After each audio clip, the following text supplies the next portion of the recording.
Good evening. Our City Council is now in session. Please stand for the invocation by Councilman Miltier and the Pledge of Allegiance to the flag. Let us pray. Eternal God, our Heavenly Father, again, we come in your presence. We ask that you would direct us and guide us as we go through the decision-making process. And whatever was done, whatever is completed, may the honor and glory belong to you. We ask this in your Son's name. Amen. I pledge allegiance to the flag of the United States of America and to the republic for which it stands, one nation, under God, indivisible, with liberty and justice for all.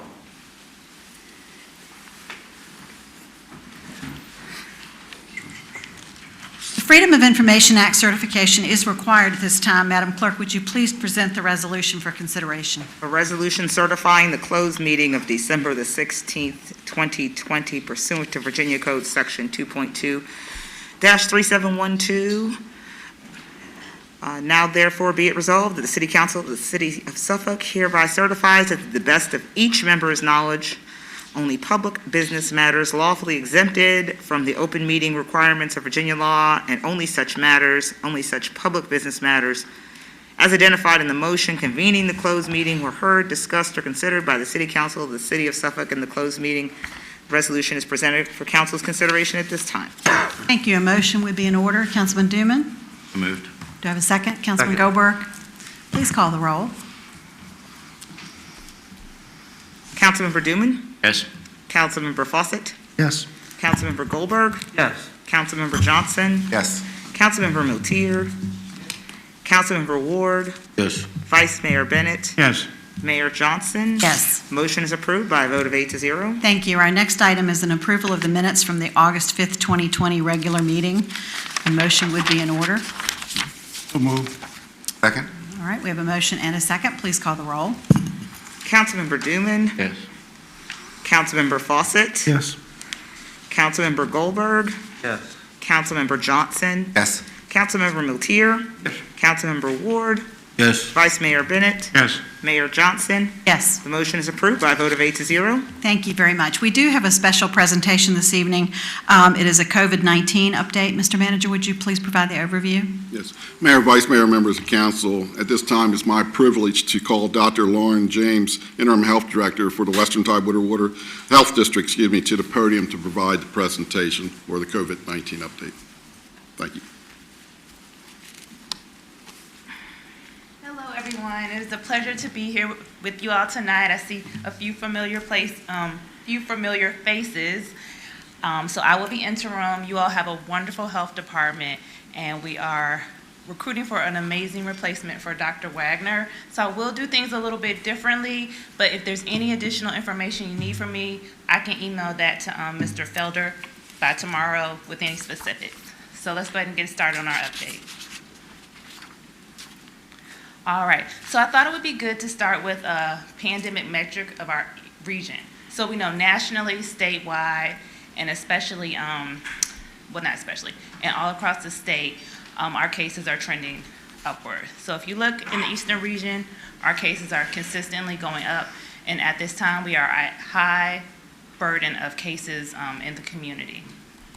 Next slide, please. All right, I'm sorry, everything is so teeny. So the next slide is super busy, but with that said, the most important things to look at are that at this point, the burden in our community, our cases have been increasing for about the past 50 days. Our percent positivity has been about 10.1. And once again, this is based on the eastern region. Next, I'll get to the Western Tidewater region. And so the next thing is that we have had an increase in outbreaks over the past 27 days as well. And the last metric is the percentage in healthcare workers. This has been actually decreasing over the past week. And this is actually a good measure. So this means that we are still able to protect our healthcare workers, which are our frontline workers and those who are caring for vulnerable populations. So that's actually a positive from the dashboard. All right, next slide, please. Okay, so once again, a busy slide, and the first metric shows that ED visits for COVID-like illnesses has also been increasing for the past month, as well as our ICU hospitalizations. And the third measure is that our percent of occupied beds has been increasing for the past 12 days. And the last metric shows that we have no hospitals that are currently having issues acquiring PPE, and that's also very good. That means that they have the resources they need to stay protected at this time. Next slide, please. All right, so this is Suffolk specific, and basically we are looking at the whole trend from April to December. And if you look at the very end, that's in December, and we can see that our cases are once again increasing. 7-day average, we've had about 42 cases per day in Suffolk. Next slide, please. So this just kind of looks at the trend, and I thought it was interesting to look at before the holiday, and then we have after the holiday. So we can see that we are expecting another surge after the Christmas holiday. That's based on travel, the weather's cooler, people are indoors more, and so we are just kind of preparing our staff to handle those cases. All right. Next slide, please. And this just reflects the same. So at the beginning of November, our percent positivity for the Suffolk community was 4.2, and early December, we're now at 11.2. All right, next slide, please. So this is our website, and I was going to share our percent positivity, but I forgot that it's embedded within Western Tidewater, so it wouldn't be a true reflection of just Suffolk. So I can't get with the EPI and show you those specific numbers tomorrow. But as of last week, it was 11.2, and so most likely it's still increasing. And the state is at 11.3. So we are, increasing. But here's the exciting news. We have vaccinations have arrived, right? So let's start with the beginning. Why are mass vaccinations important? Vaccines reduce the number of susceptible individuals in the population, prevents morbidity and mortality due to illness, and it reduces transmission through herd immunity. So this is why we're so excited. Next slide, please. All right, so this slide was done last week and it's already outdated. So Pfizer has been through the EUA process, emergency uses approval, and it arrived at hospitals on Monday, and as of Tuesday, people have started getting vaccinated. What's special about Pfizer? It does require that ultra-cold freezer storage. Next up is Moderna. They are entering the EUA process later this week, and we hope to have them getting these vaccines out to the hospitals and health districts next week. And additionally, AstraZeneca, Johnson & Johnson, and Merck also have vaccines in production, but they are not in the EUA phase yet. Next slide, please. All right, so here are some of our key planning assumptions as we move forward. So as I said, the EUA process is a little bit different, but this is not a shortcut. This is just an enhanced efficiency of rigorous required processes. Data, if confirmed by ACIP, reflects strong vaccine performance and safety profile. So anything that's approved, we have good data on them. So unique storage and handling requirements, as discussed, Pfizer does have that ultra cold requirement. Moderna does not, so we are excited for that to come out. Limited COVID-19 vaccine doses are now available in December, and as more vaccines are approved, our availability will continue to increase in the new year. So most of these vaccines currently require 2 separate doses, 21 and 28 days apart. We will be using pod concept of mass dispensing, and this is just where we set up and we have a point of distribution where we allow people to come, whoever our target group is, and we get the vaccine to them in an organized fashion. Distribution of the vaccine will involve partnership, collaboration, and public and private entities, public health, hospitals, pharmacies, and private providers. The vaccine will be free, but private providers can charge an administration fee. The health department does not charge any fee at all. And as always, these plans can change, but these are our assumptions for now. Next slide, please. All right, so how are the vaccines allocated? So we have the Advisory Committee on Immunization Practices. And basically, their recommendations were that across the United States, our healthcare personnel, which is about 21 million people, and our long-term facility residents receive the vaccines first. So these are the terms under which we are proceeding. Our next group of consideration will be our essential workers, our adults with high-risk medical conditions, and those adults over the age of 65 because of the morbidity in that population. They base these allocations off of scientific data, implementation feasibility, and ethical principles, such as maximizing benefits and harm, promoting justice, mitigate health disparities or inequities, and promoting transparencies. Next one, please. All right, so another busy slide, sorry guys. So there are 3 phases of vaccinations, and if you look at the red circle, that's where we are at now. And this is just the beginning because we do have limited sources of vaccine. And this is why we are really targeting our first allocations. But as we move into the new year, we will enter phase 2, where we will then reach critical populations in the general population. And the third phase will be when public health steps back, and these vaccines are regularly available at our urgent cares, our private practices, just like the average flu shot or any other vaccine. All right, next slide, please. And this slide, it reflects the FDA process. So we're kind of where it splits now. So FDA has approved this one vaccine under the ACIP guidance.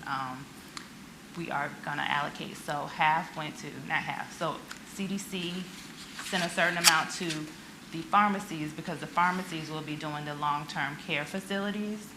And then the other allocation CDC gave to the states. And the first process will be to work with our healthcare professionals, our frontline workers at the hospital, sorry. All right, next slide, please. And so what are we doing to prepare? We are working really hard to get ready. The health department locally, I don't know if in Hampton Roads any of us have received it yet, but we are working to ensure equitable distribution of this vaccine in each of our localities. We are working with our hospital systems, our essential workers, at-risk populations, and everyone to make sure that we are fair in our distribution. We plan to finalize plans for our vaccination clinics, and we will add a component that reflects physical distancing, assuring that we are safe in this process. We are recruiting volunteers for the MRC. The governor and the health commissioner have put out an all-call. Suffolk has had a great response. We've been getting a lot of great applications. We plan to hire additional staff, order ancillary supplies, prepare for push packs. The government does also send us additional PPE, gloves, masks, those things that we'll need. And lastly, training. This is new vaccine. It has new protocols for storage, so we are making sure that we're updated on that. Next slide. All right, so what do we do in the meantime? As our numbers are surging, we just continue to wear our masks, physical distance, small groups, continuing that over the holidays, and washing our hands regularly. And, once the vaccines are available, we want each group as allocated to participate. All right, and that's all I have. Thank you all. Oh, and that's a stuffed animal of the coronavirus, and just a little message about why it's important to wear masks with my girls and my dad. All right. Any questions? A couple of things, Dr. James. Thanks for coming out tonight. We appreciate you being here. I know your plate's full. Just a couple of more FYI stuff. The Pfizer is the one that goes to like sub-zero, 70 degrees. It's like unbelievable that they have to get that cold. And I know there's a process for warm-up and distribution. Is Moderna, they're not going to have to do the freeze method, but is Moderna still going to be, like Pfizer, a 2-shot series? Because we're not going to get lucky enough to see a 1-shot, right, for a while? Well, yeah, so you're correct. Pfizer is the ultra-cold freezer. and then Moderna can be kept in a normal freezer. So that is a improvement because not everyone has those deep freezers because they're on backwater, ultra cold freezers. And to my knowledge, Moderna is the 2-dose, but I think Johnson & Johnson might be working on the 1-dose, but as far as we know, the 2 that are being pushed through are 2-dose, which makes it a little bit more difficult with. It does, yeah. They've started this in the last couple of days. I mean, this is relatively fast-track news. I'm just wondering, are we going to hear of any side effects from this, or so we know how to understand some of the side effects? That's the one thing I think that everybody's going to be looking for in the future, is what those side effects, because this vaccine is going to affect everybody differently. I think they had a couple in England when they were doing it, but I haven't heard of any so far here because we just started. But I would be very interested in watching what happens with the side effects if anybody has a problem with it. And you mentioned Walgreens, CVS in your slide are going to be one of the distribution points. So once we get the frontliners done and we get this thing kind of moving a little bit and get into phase 2, the 65 and older should be able to get that first, correct? Yes. Okay. And those with high-risk comorbidities, so we know diseases that affect the heart and Right. the lung Right. will be prioritized. Okay. Yes, sir. Well, I certainly appreciate it. I'm looking forward to seeing how this thing kind of plays out a little bit. I got a little bit of Pfizer stock, so buy Pfizer. It's all good. Councilman Miltier. Doctor, we want to express our appreciation for you bringing this report. We realize that the virus is a dangerous situation. Virginia is still above the level. Unfortunate as it might be, America, the United States of America, has the highest number of deaths throughout the world. And it appears that there's a slow return. We won't continue to ask people to wear their masks, distances, and all the things that need to do to keep safe. Because this virus is dangerous. We only do this once. Thank you for coming and bringing the message. Yes, sir. Thank you. Vice Mayor. Thank you. Yes, on the drive-through testing that was done at the health department, not the social service last week, it was a long line when I was over there, and I don't know do you know the number that went through there? Do you have any idea? But I do know the most recent testing events have had really good turnout, and I know they usually try to do about 200 to 250 at each event. So I think it was a really good turnout. Yeah, and I think the timing was great because that was after the Thanksgiving holiday, and I thought that a lot of people probably came out because of that, the holiday, and I'm concerned with Christmas coming on top of that, and look like our numbers is steady going up. So I'm hoping that people will get the message that just because the vaccine is becoming available, and what I'm hearing through the scientists and all, we still gonna have to maintain using masks, social distancing and all that for a long period of time, even though the vaccine is coming out. So I hope people don't just think, well, the vaccine is out, we can go back to normal. I don't think that's gonna happen anytime soon. But our numbers, you were saying, is 42 per day in Suffolk? So 7-day average. So all the cases in the past week, the average was 42 per day. That's high, isn't it? That is high. And that has been increasing over the last 3 weeks, I believe you said. So what do we need to do to try to get the word out or whatever? It just concerned me that our numbers are continuing to grow. Yeah, so we are, in continuing the testing because it's kind of twofold. It's continuing to wear our mask and socially distance, and the second part is providing the testing so that people can know that they're positive to to protect themselves and their family. So I think it is a little bit harder, as I said, with the holiday and the colder weather. I think people are maybe congregating more, but definitely with the governor's increased mitigation and additional executive orders, those are all tools we're using to prevent the continued surge in cases. That's a very good point. And we do have to stay stringent despite help is on the way, but we still have to be vigilant. Well, when is your next area of testing? Will it be before Christmas, or are you waiting until after Christmas, or how are you sort of phasing that? So we are looking into a date after the holiday, but it's kind of up in the air because we also want to do vaccination, because we're hoping to start that early January. But we have an amazing emergency planner and nurse supervisor, but we're really trying to balance that. Thank you. Councilman Appreciate it. Dooman?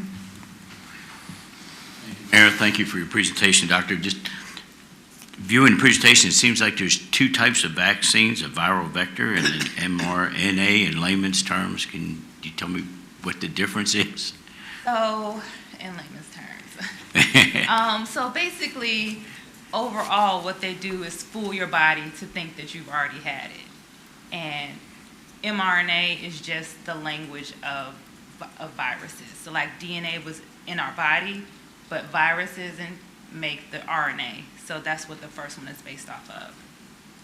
Okay, I don't understand any of that, but it's basically the same thing. It's going to get the same job done, Right, right? and it's gonna fool your body. So when COVID shows up, your body's gonna be like, I already have antibodies and fighter cells available, so you wouldn't have the same response, similar to the flu, but different mechanisms.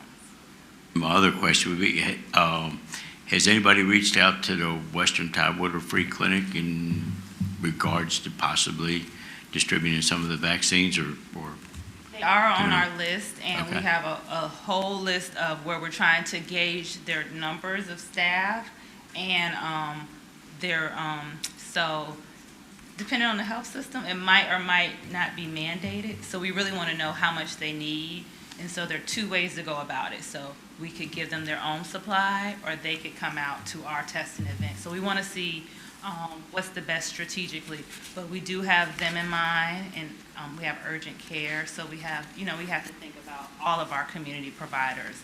But we will have opportunities for them to get tested because they are our priority group for our mandate. Okay, all right, thank you. Thank you. Councilman Ward? Yes, thank you, Dr. James, for the presentation, and welcome to Suffolk. I just want to ask a question about the 65-year-old. I want to know how we just go to the pharmacist, your primary care doctor. I want to know as soon as possible. I mean, when it'll be here, all that type of stuff. So most likely that group is in phase 2. So most likely we'll have to have a few more a few more vaccines that have received that approval just to have more on the market. Because now we only have Pfizer and they're working really hard. But, with anything, as the amount of vaccines duplicate, we'll have more available. So I would say maybe like springtime. Thank you. Good question, thank you. I have a couple of questions. First of all, on the, you were asking what can we do? I can tell you what we can do. We can believe the scientists, and we can make sure everybody believes the scientists, because if NIH and Dr. Fauci and all the viral folks up there hadn't done and gotten that RNA piece together, we wouldn't have a vaccine now, no matter what, because that was the piece they worked so quickly from. So, we just, first of all, I personally think you should be the person of the year, but that's beside the point. When we're talking, I'm concerned, number one, I keep hearing quarantining, and I hear different days. Some of the younger people I'm hearing, they think it's 3 to 5 days. Some people think I know they dropped it from 14 days, but what is the appropriate quarantine? That is a very good and timely question. So last week, the CDC came up with a recommendation that it can be, there are 2 additional options. You can do the briefer 10-day, but the gold standard is still that 14-day. So this is the issue. Nobody wants to be at home and Exactly. isolated for 14 days. So I think they were trying to close that window, and give another option for someone who says, I have to get back to work, I have to pay my bills, or, those are things we have to consider. But when we, when we evaluate people, we do tell them the gold standard, the best you could do, because even after the 10 days, there's still a small percent chance that you can be spreading that virus through shedding. So the CDC changed it because it's a much smaller percent. But, who wants to take that chance if you don't have to? So the gold standard is still that 14 days. Okay. Is there any truth to the fact that there should be at some point a self-administered test? So yes. I mean, I heard that. That's why I read everything I can get my hands on. No, that's a good point. Yeah. And so it's exciting, but I don't know if any of y'all have gotten tested at CVS or other places, and you can actually self-swab. Right. So I saw, I agree, I saw it coming. But the thing is, we still need people to report those positives. Correct. Yeah. Because what if, you test at home, you're like, I don't know if I want to. Don't know if I want to tell anybody. Exactly. So we won't have the same accuracy in numbers. But I'm sure someone much brighter than me is working on a system where it needs to be reported. The other question I have is, I know that the elderly, the assisted living, the nursing homes, what about shall we say, the triad type communities where you have independent living, you have, assisted, and you have it pretty much all together? They eat in similar areas and whatever. Will the independents be getting it, or are they going to be grouped into the 65 or the other age group? So for each city, we're all taking a long, hard look at where we know we've seen cases and where we know the help is needed. So those will be included and prioritized. We wouldn't expect someone who's already in assisted living to have to wait until that phase 2. That's more for someone who's not in a congregate setting. So the focus is really those in those type of settings. In the congregate settings, okay. So, well, I would just say, as far as from what I'm hearing from the medical people that I know that have had the vaccine, and I do know a few, that the side effects are extremely minimal, and that it's not something that we should certainly let us stop. And I'll tell you, I'd be the first person to take it if you brought it here tonight. So I thank you very much for that. We do need to be careful, and we need to continue to do the things. Even after you're vaccinated, I understand you still need to do that for a while. So, this is not over. And as Councilman Miltier said, it's a deadly thing, and we really need to be very serious. So thank you very much for your time, and I'm sure that as days go on, you're going to get busier and busier, but thank you so much. Thank you all so much for your time as well. All right, at this time, we will consider the adoption of the entire agenda as written, unless someone would like to pull something. Do I hear a motion? I'll move. Second. Councilman Dooman, motion, and Councilman Johnson, second. Please call the roll. Councilmember Dooman, Yes. Councilmember Fawcett, Yes. Councilmember Goldberg, Yes. Councilmember Johnson, Yes. Councilmember Miltier, Yes. Councilmember Ward, Yes. Vice Mayor Bennett, Yes. Mayor Johnson. Yes, Motion is approved by a vote of 8-0. thank you. Do we have any agenda speakers this evening? Do have one agenda speaker this evening, Mayor Johnson. Whitney Saunders, 705 West Washington Street, representing self, regarding item number 13, resolutions recognizing Mayor Linda T. Johnson and Councilmember Curtis R. Miltier Sr. for their years of service to the city of Suffolk. Good evening. As you know, my name is Whitney Saunders, and I appreciate this opportunity to speak to you tonight with regard to a historic matter that involves this council directly, and the councilmatic and the mayoral election. So I refer you back in time to April 1st, 1858, when the General Assembly of the Commonwealth of Virginia voted to grant a charter to establish the town of Suffolk in Nansemond County. On Monday, May 3rd, 1858, a total of 60 votes were cast to elect the first mayor of Suffolk, who was R.L. Brewer Sr. He was elected as Suffolk's first mayor by a vote of 55-5. And the council was elected at that time as well. No lawsuits were filed. Tonight, 162 years later, we celebrate our democratic tradition, and in particular, we celebrate two members of this council who have served 15 four-year terms on this council. 60 years between the two of them. Councilman Miltier has served 40 years, and Mayor Johnson has served 20 years. Both have served as our mayor, and Mr. Miltier has served as our vice mayor as well. Both have served our city on regional boards and represented us in national gatherings of elected officials. I do not know of any time in which our council has bid farewell to two former mayors and 60 years of experience and institutional memory. When I first began to practice law, Curtis Miltier served as a member of the Planning Commission. He soon ran for council and began his career as one of the most effective local representatives to serve this city due to one key aspect of his personality. He was happy to listen. He served his constituents by hearing their concerns and acting on those concerns. I can tell you many incidents in which I knew that Councilman Miltier not only heard the concerns of his constituents, but went as far as to bring them to City Hall and to take them to the right office and sit and listen again. Linda Johnson began her service to our city as the result of encouragement from other city leaders who saw the potential for excellence in a bright young woman. Our mayor has represented us well as a hands-on part of the Hampton Roads team of city leaders in multiple areas of regional concern. She has led our highly successful quest for fiscal responsibility.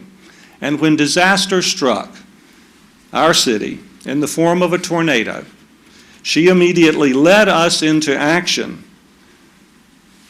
which alleviated massive hardship in our community. And this result would not have been possible, this good result would not have been possible had she waited, as she was encouraged to do. Action by our government was not coming, but action by our city was. I have been told by state and federal office holders that the most demanding level of government for an elected official is the local level. At the local level, you are closer to those you represent and their problems and their concerns. You are also accessible for late-night phone calls, and you're also called in for early morning meetings, and you're also called to sites where things are going to occur or may occur. Your impact on the community is far greater than that of those who are removed at the state and federal level. Despite these demands, Mayor Johnson and Councilman Miltier have chosen to serve our city for 15 terms of office. My thanks to each of you for your steadfast devotion to our city and to its citizens. Thank you. Thank you, sir. At this time, we will consider the consent agenda. Madam Clerk, would you please present the items for consideration? Item number 7, an ordinance to accept and appropriate funds from the Virginia Department of Environmental Quality for the City of Suffolk Litter Prevention and Recycling Program. Item number 8, an ordinance to accept and appropriate funds from the general fund unassigned fund balance remaining on June 30th, 2020 to the fiscal year 2020-2021 general fund budget for one-time expenditures and to transfer funds to the capital projects fund budget. And item number 9, an ordinance to accept and appropriate CARES Act grant funds from the Commonwealth of Virginia to assist with utility customer relief. Thank you. Mr. Manager, would you please provide the overview? Yes, Mayor, Vice Mayor, City Council. In regards to item number 7, the city has received $15,202 from the Virginia Department of Environmental Quality to assist with the city's litter prevention and recycling program by partially funding a position within the Public Works Department. That department oversees our litter prevention and recycling program. Adoption of the ordinance will increase the revenues and expenditures of the Consolidated Grants Fund for FY21 by $15,202. Item 8, similar to previous years, the ordinance appropriates funding from the general fund unassigned fund balance as of June 30th, 2020 for one-time expenditures within the FY21 general fund budget and capital projects fund budget.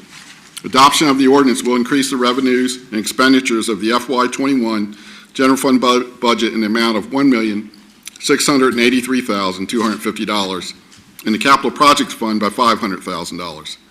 The items included within the appropriation are for public safety, municipal channel upgrades, and provides funds within the capital contingency. Specifically, we have a fire and rescue technical rescue truck included in here, the equipment for that truck, turnout gear, and this is the second set of gear for the fire department, self-contained breathing apparatus for the fire and rescue, police training equipment, and this is a shooting simulation, something that helps the certification of our police officers. We also are looking at municipal upgrades to the channels, or municipal channel upgrades. As you know, when we streamline, sometimes we're having issues with the equipment, and this will help correct that issue. And then a capital contingency, where we'd like to put $500,000 within the capital contingency for those future capital projects should we have impacts as we construct them. Item 9,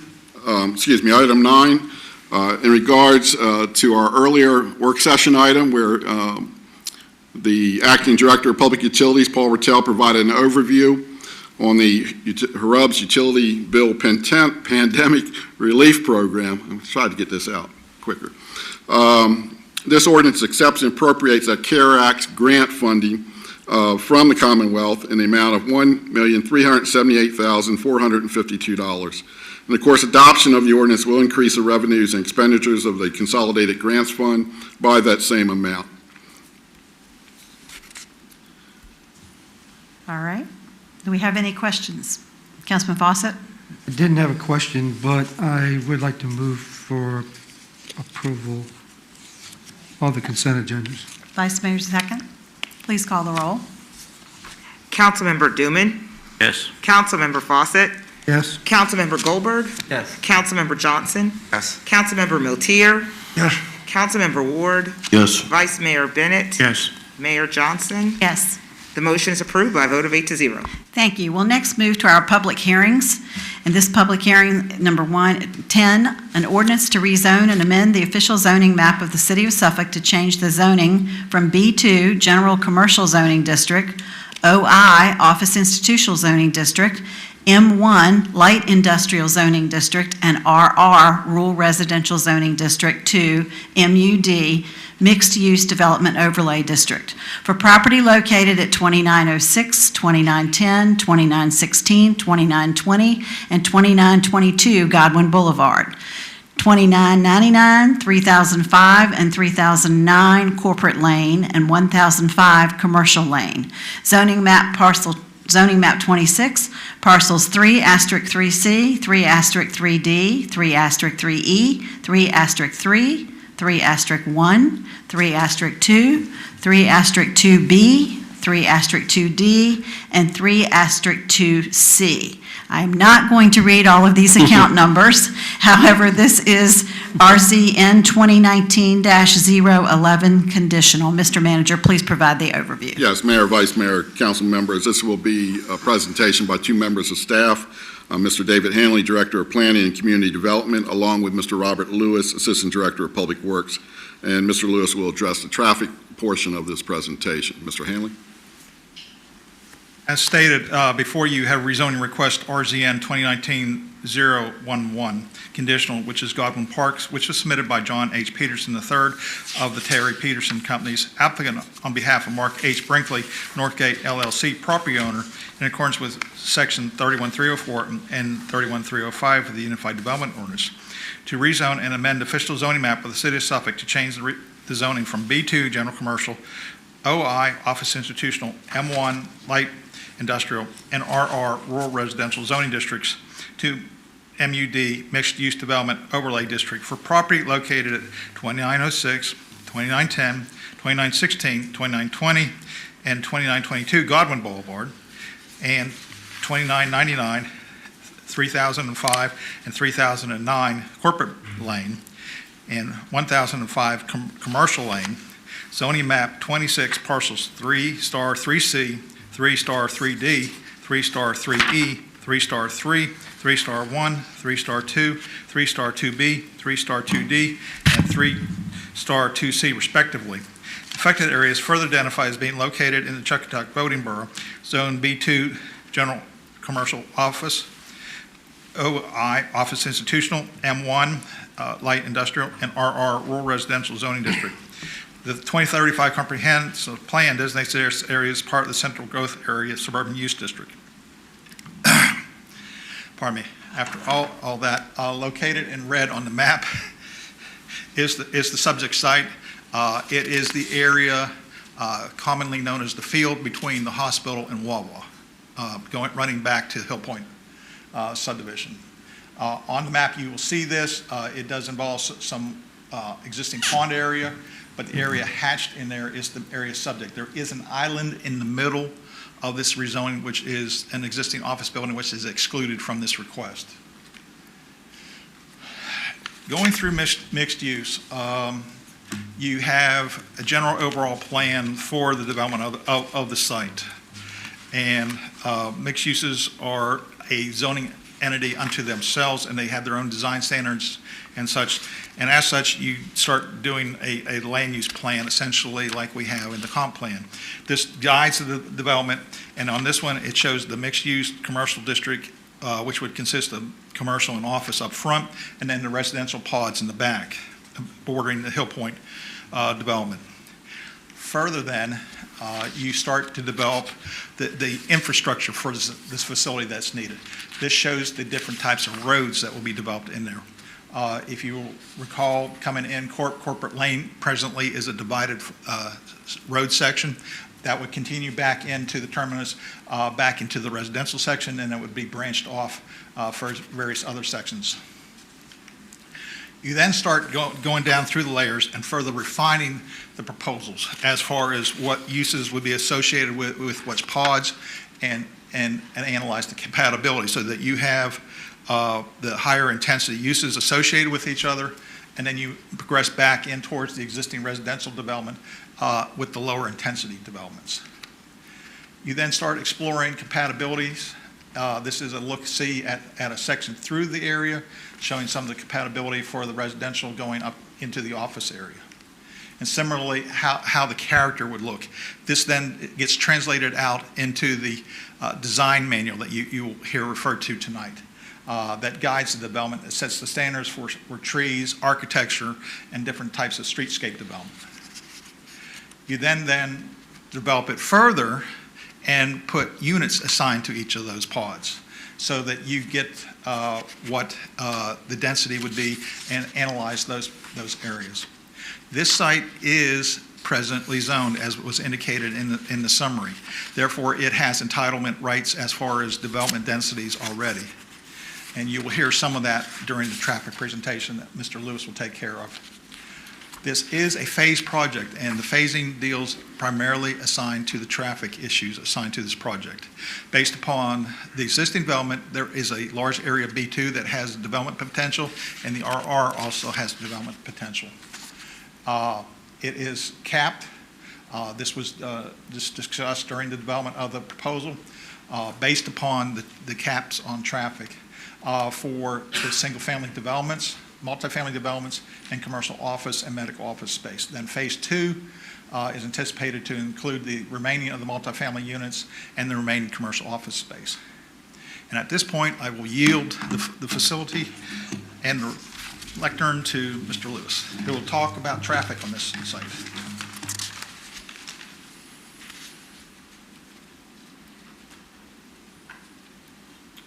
Good evening, Mayor, Vice Mayor, members of council. As was noted earlier, this project does have a current zoning associated with it that was done a number of years ago. And as part of this rezoning thing, we went back and we asked that a new traffic impact analysis be created. And as was noted, this project would be phased should you so approve it. Phase 1 is a limited development, and what we have done, we've taken a look at what the traffic generation by right of the existing zoning would generate, and this Phase 1 development would generate no different traffic, essentially the same traffic generation during that time period than what is available today by right.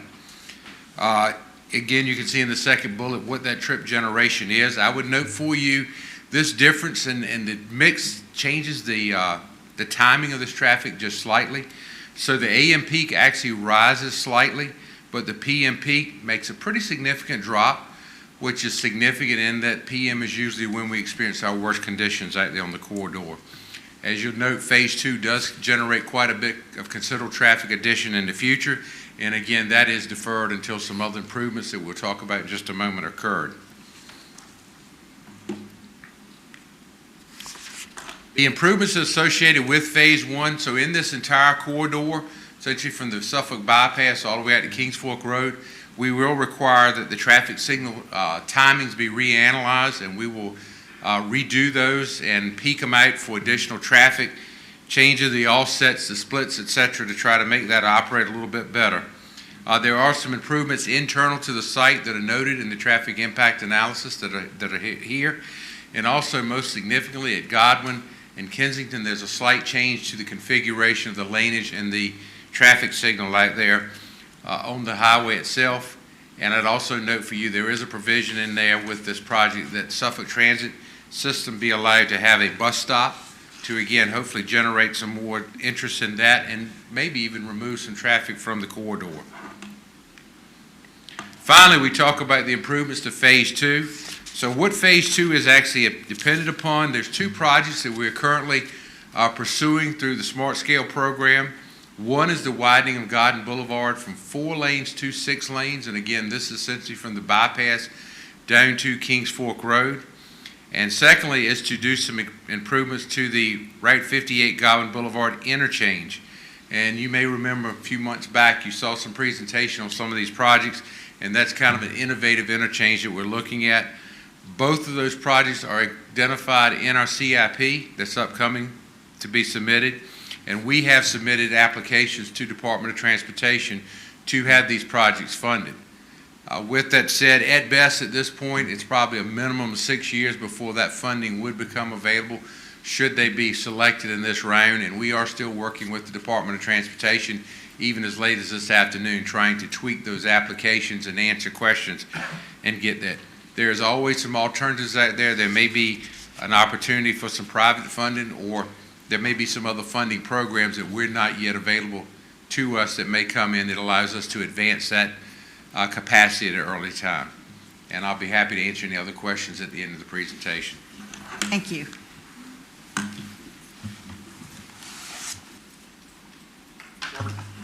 Robert.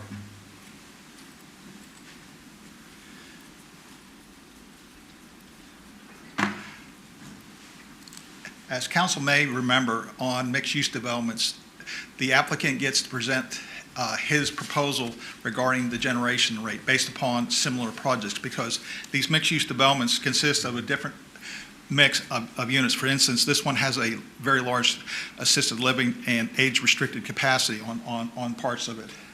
So therefore, we look at the schools where they're assigned.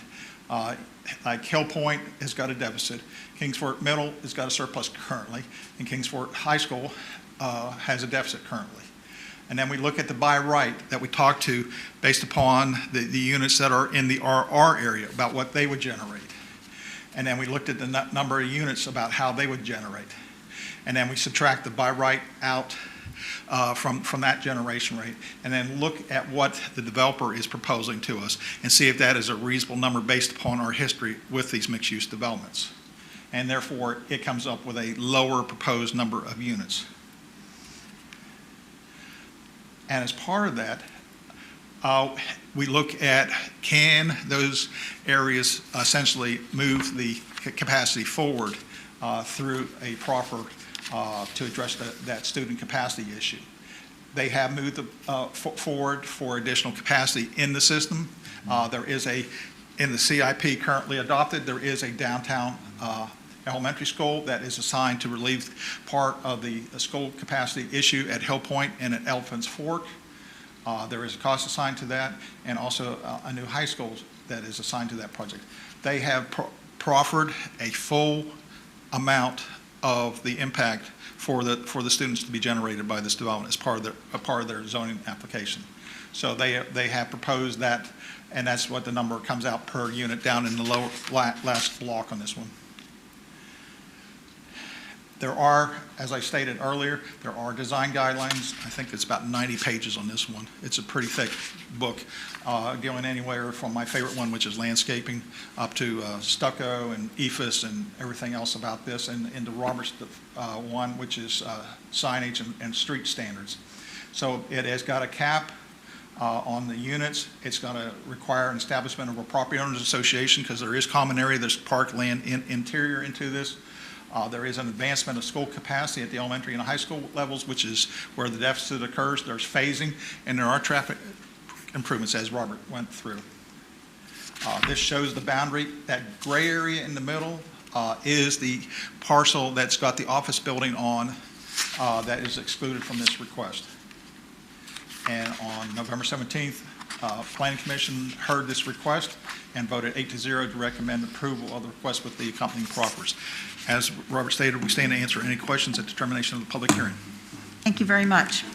Madam Clerk, before we open the public hearing, would you please explain the timing system? This is a public hearing, and each speaker is asked to provide their name and their address. We will have a 10-minute period for the proponents, a 15-minute period for those in opposition, and then an additional 5 minutes for rebuttal. Thank you. This public hearing is now open. With the first proponent, please come forward.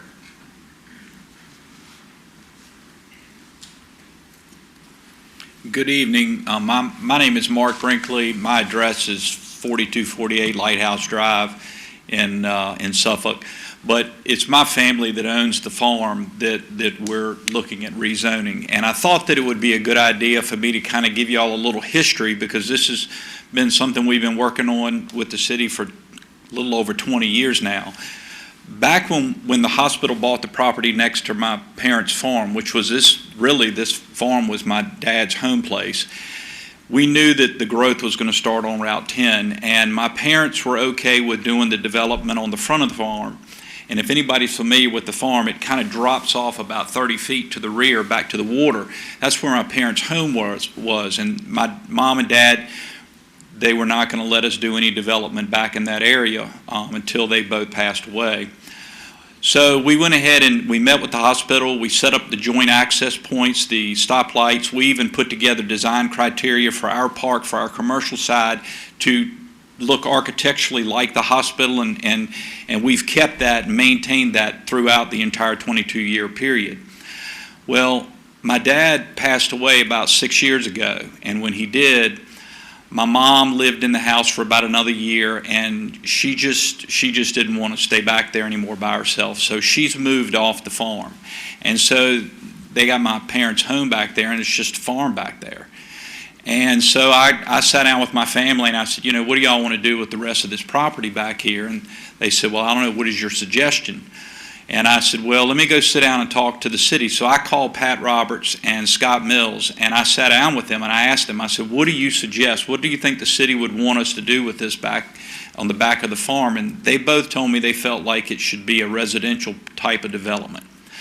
So I left from there and started doing some research. And to do apartments and stuff like that with my family alone, it was just too big of a project to do by ourselves. We're general contractors, we do commercial work, but this was something that we were not familiar with. So we interviewed 3 or 4 different developer groups, and we ended up choosing the Terry Peterson group for a couple of reasons. One, they were much more aligned with our vision of what we wanted to do with the back.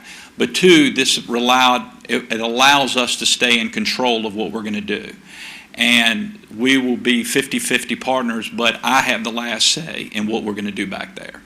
And as y'all have probably can tell from the front of the farm, we've been very careful about the materials matching, the landscaping all being coordinated, because that was something that my family wanted to make sure we upheld for the city.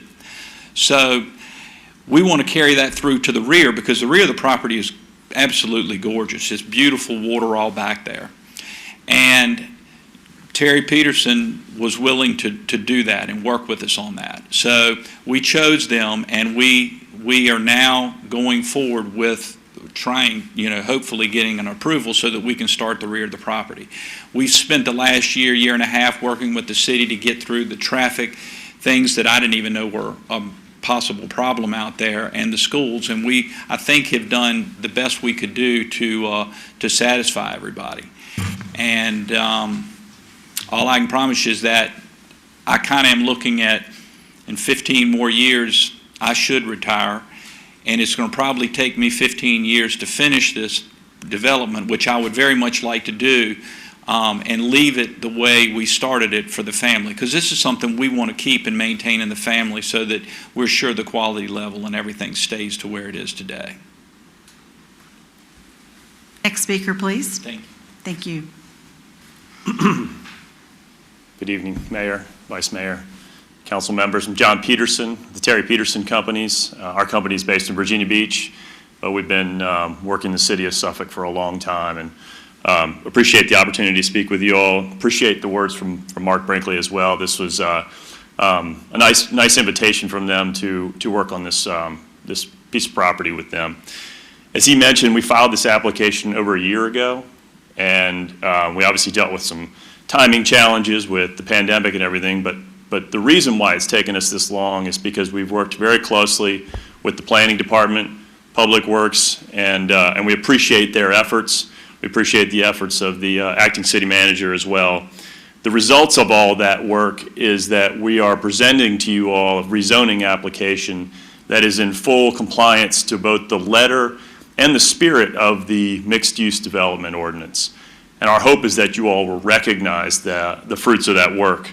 A lot of rezoning applications are presented to you with some challenges and some items that are of dispute, and we think that we have resolved all of those before presenting this application.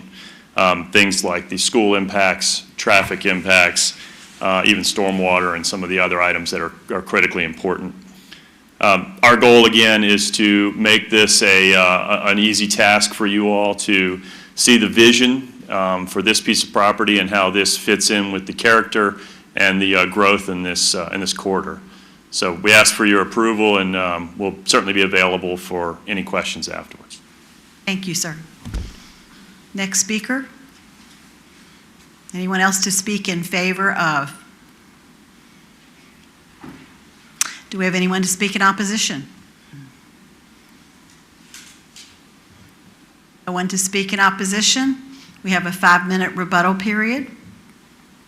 Would you all care to speak for 5 minutes? If not, this public hearing is closed. Councilman Fawcett? Just a couple of comments, if I could, to Mr. Brinkley and John Peterson, the Peterson Group. This particular submittal is probably one of the most comprehensive ones that I've seen since I've been sitting on council, and I don't know that I've seen one that's as in-depth as this is, that cuts into every area that we would probably normally pick apart. And there may be some other questions here, So this is just my take on it. After reading this thing, it's like reading a dictionary. But it's a very quality project from the standpoint that I think that you picked a good group, the Peterson Group, for the reason what they've done up in the north end and Harborview has just been astronomical. The place is booming out up there. I like their work. I've seen some of their work around Hampton Roads. They're a good partner to be with. You were fortunate to get them. And I think you, Mr. Brinkley, and listening to the Planning Commission, and then you here tonight, I mean, I have the utmost confidence in what you have told us, that you're going to build a quality product out there, and it's going to make that corridor of Route 10 out there explode. And it's going to be exciting to see it come out of the ground. And yes, people don't need to get too over concerned about, there's a lot of stuff going on here, but you kind of hit the nail on the head. You're looking at a 10 or 15-year project, and there's road improvements that have to be done that we've heard tonight. So there's a lot of moving parts here, and it's going to take a long time to get these parts moving in the right direction. But I just wanted to comment that I just felt, listening to the two meetings and reading this material, this made it easy to look and understand what you're trying to do there. So I wish you luck with it, and I certainly will approve the project. Councilman Goldberg? Thank you, Mayor. Mayor, I looked at this, the proposal, and I went through it page by page and reviewed it, and had some comments, went out and looked at the site, rode the site. I think it's a perfect move to what the property was zoned RR, and the going to the zoning that you're doing now to work on it to make it grow, and also working through transportation. I know there'll be a lot of transportation issues with this, but I think as the team that you put together will work through it.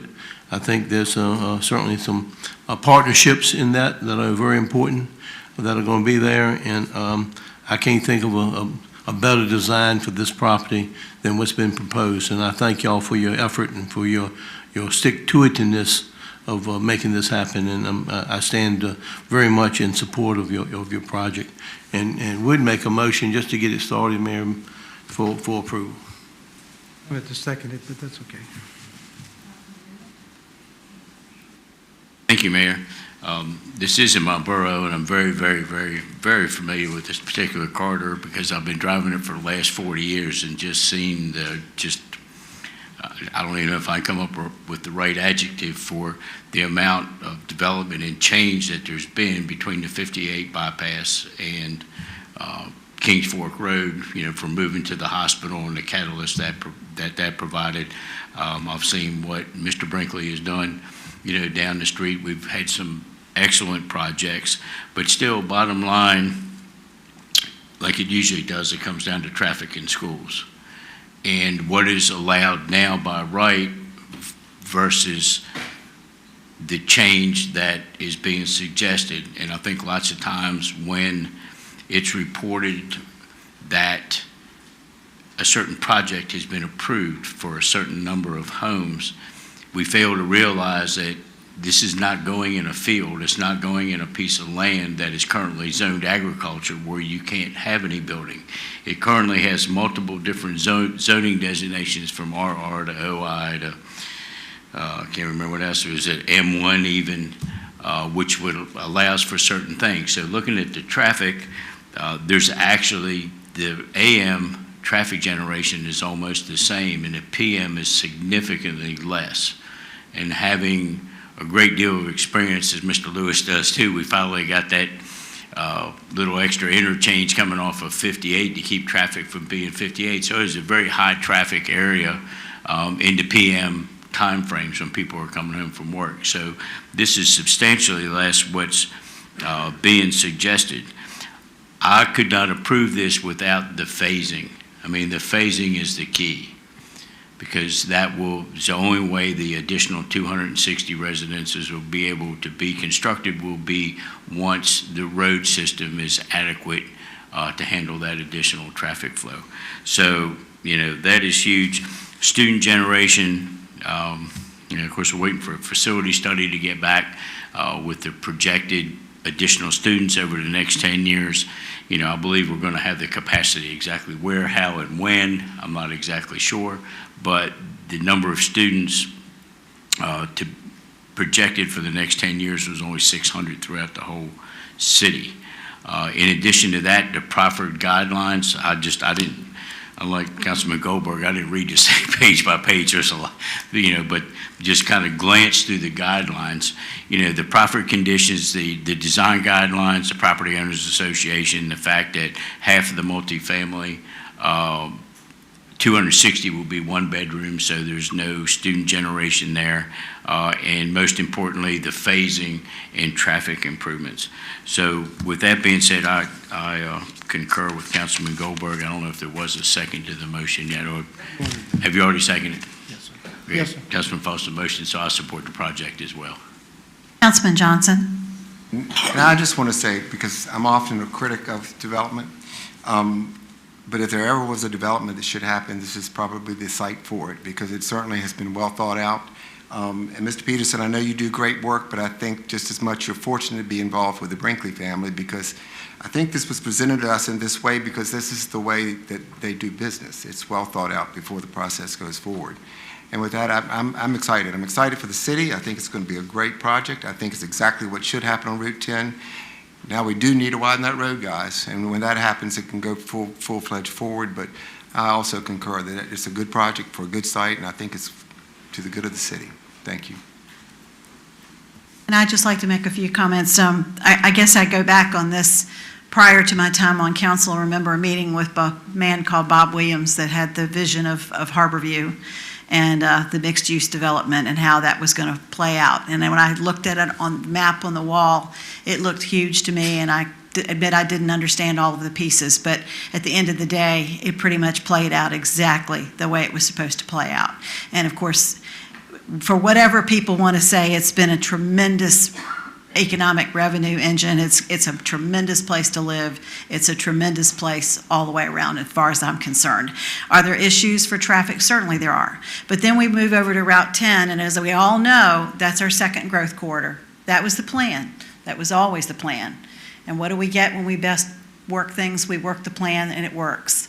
And so I think it's a great picture here of what comes in the future. I realize it takes years for something like this to come about. Mr. Brinkley, your family's done incredible things in our city, including many of our city buildings that are just incredibly well done. Terry Peterson, you've been a great part of Harborview, and again, and all over the region in general. So I think this is a win for our city. I think this is going to be a very good thing. I think the traffic will work out. It will take time, and yes, there are always growing pains.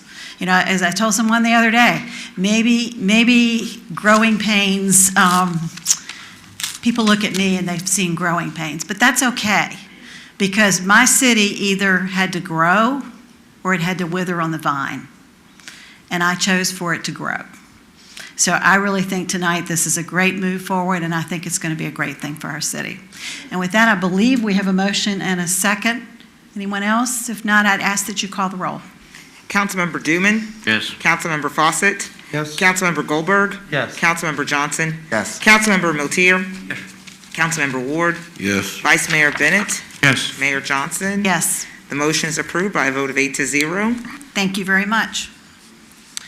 We have another public hearing this evening, which is an ordinance to grant a conditional use permit to amend the previously approved conditions pertaining to the establishment of a daycare child day center on property located at 2996 and 3000 Godwin Boulevard, zoning map 25, parcels 30G and 30*H.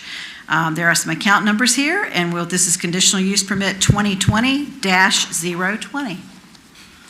Mayor, Vice Mayor, council members, at this time, David will provide the overview or the staff report on this project. Madam Mayor, Mr. Vice Mayor, as stated before you, you have conditional use permit request CUP 2020-020 submitted by Debonette Thomas on behalf Unique Little Hands, Inc., property owner in accordance with sections 31306 and 31406 of the Unified Development Ordinance, to amend the previously approved conditions pertaining to the establishment of a daycare, child care center on property located at 2996 and 3000 Golden Garden Boulevard, zoning map 25, parcels 30G and 30*H. The affected area is further identified as being located in the Chuckatuck voting borough, Zone B2, General Commercial Zoning District. The 2035 Comprehensive Plan designates this area as being within the Center Growth Area Suburban Use District. As before, this property is located technically in the horseshoe on the Brinkley property. As you will see, the Brinkley property around this one, I apologize, it doesn't show up too well, but it's the little house that's out on Godwin that seems to be out of place out there, but that is the child care center. This is a proposed expansion of that facility, both by numbers and by age range for the facility. It does go through the facility for that expansion. It is going onto the back of what we refer to as the existing house out there. And that's part of the parking area, playground area out there. These are all the approved proper things and standards from before. And at the Planning Commission, the recommendation was 8-0. This body recommended approval of that to you all. I stand to answer any questions at the termination of the public hearing. Thank you very much. Madam Clerk, before we open the public hearing, please explain the timing system. This is a public hearing, and each speaker is asked to provide their name and their address. We will have a 10-minute period for the proponents, a 15-minute period for those in opposition, and then an additional 5-minute period for rebuttal. Thank you. This public hearing is now open. With the first proponent, please come forward.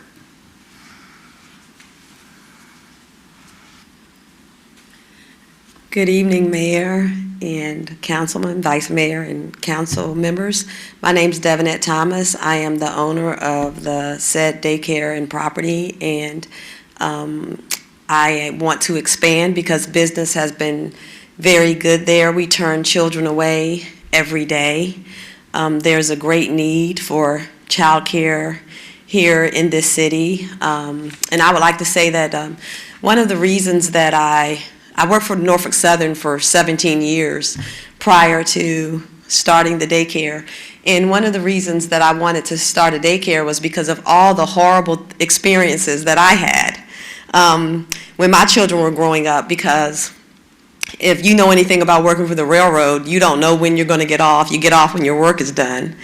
And I traveled, and there aren't a lot of places really anywhere that open at 5:30 in the morning as we do, that close at 6:30.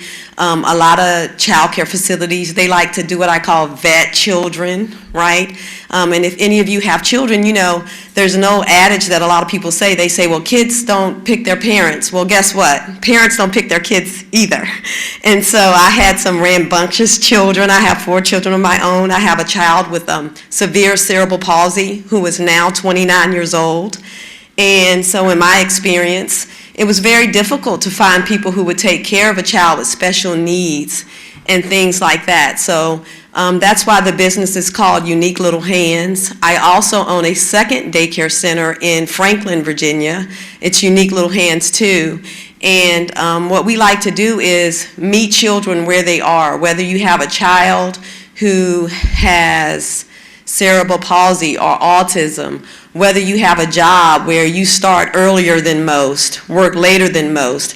We like to provide services to those families and provide quality child care without judgment. And so that's our philosophy. The business has done well in Suffolk, and I have really enjoyed serving the city of Suffolk and would like to continue to do so.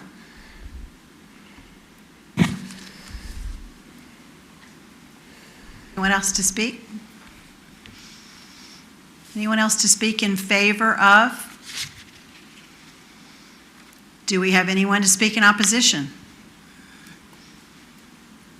Ma'am, would you like your 5-minute rebuttal? All right, this public hearing is now closed. Councilman Duman. Thank you, Mayor. Ms. Thomas, good to see you again. I remember going to your original opening. And I've watched, like I said, I go by there every day going to work, go by your place every night going home, and I've watched you expand, and we had, you worked on the parking lot. I also know you're architect, so I know you're getting a really good product. So I couldn't be happier with what you're doing and happy with the service that you provided to our citizens. So with that being said, I'd like to move for approval. Councilman Johnson? Growth is really good, Mayor. I second. All right. Else? And I remember that opening too, and I've been there and visited, and you have a wonderful facility. So we have a motion. Please call the roll. Councilmember Dooman? Yes. Councilmember Fawcett? Yes. Councilmember Goldberg? Yes. Councilmember Johnson? Yes. Councilmember Miltier? Councilmember Ward? Yes. Vice Mayor Bennett? Yes. Mayor Johnson? Yes. The motion is approved by a vote of 8-0. Thank you. We'll move on now. Ordinances, we have none this evening. Under resolutions, we do have a couple resolutions recognizing some years of service to the city of Suffolk, and I will ask that our clerk read the first proclamation, resolution. A resolution recognizing Councilmember Curtis R. Miltier Sr. for his years of service to the city of Suffolk, Virginia.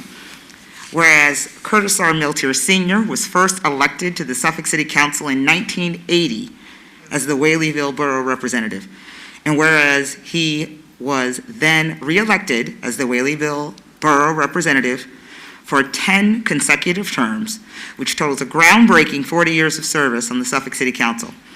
And whereas Councilmember Miltier was also appointed by his peers to serve as the mayor in 2002 and as the vice mayor in 1992, 1994, and 2006, respectively.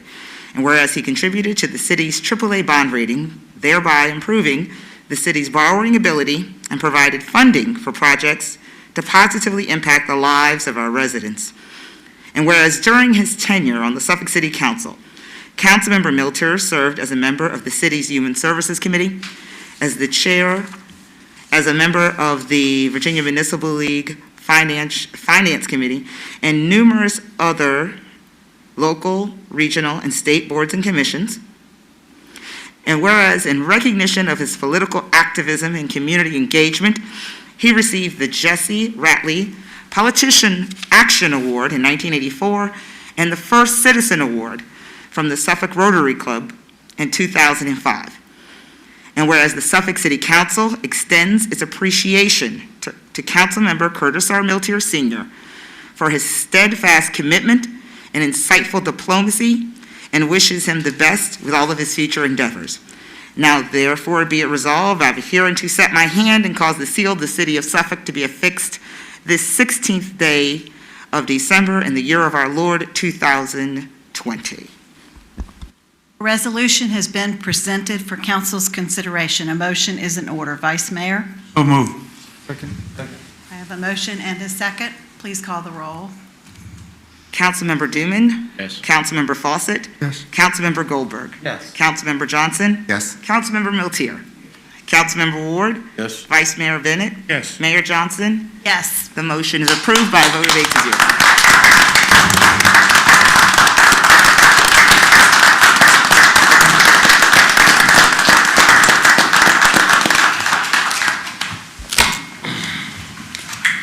And I'm going to take just a few minutes here because, of course, I've never sat up here that I wasn't with Councilman Miltier. And when I first came on council, I'll tell you, as I think anyone that knows when they come on council, they know very, very little, if anything. And I have often said over the years that one of the things I wanted to do was write a book on all of the sayings that I learned from Councilman Miltier. And some of them are quite comical, but they are so true. And Councilman Miltier, it has been an honor and a privilege to spend these 20 years up here with you. And prior to that, they called me a young lady when I was elected 20 years ago, But even prior to that, I remember sitting with my father watching council meetings. And I remember my father pointing to Councilman Miltier, and he would always say, "That gentleman serves the people. That gentleman listens. That gentleman is a true career public servant. And so I say that to you tonight. I certainly appreciate all the years, all the knowledge you've imparted to me, all the times you've told me to hold back a little bit because I'm not quite as diplomatic sometimes. But thank you so much for your service. And the city of Suffolk is better for having had Curtis R. Miltier sit here for 40 years.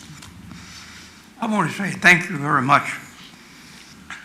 During my tenure here, there have been 7 mayors. When I first came on council, J.W. Nims, he has passed away. He was the mayor of Suffolk.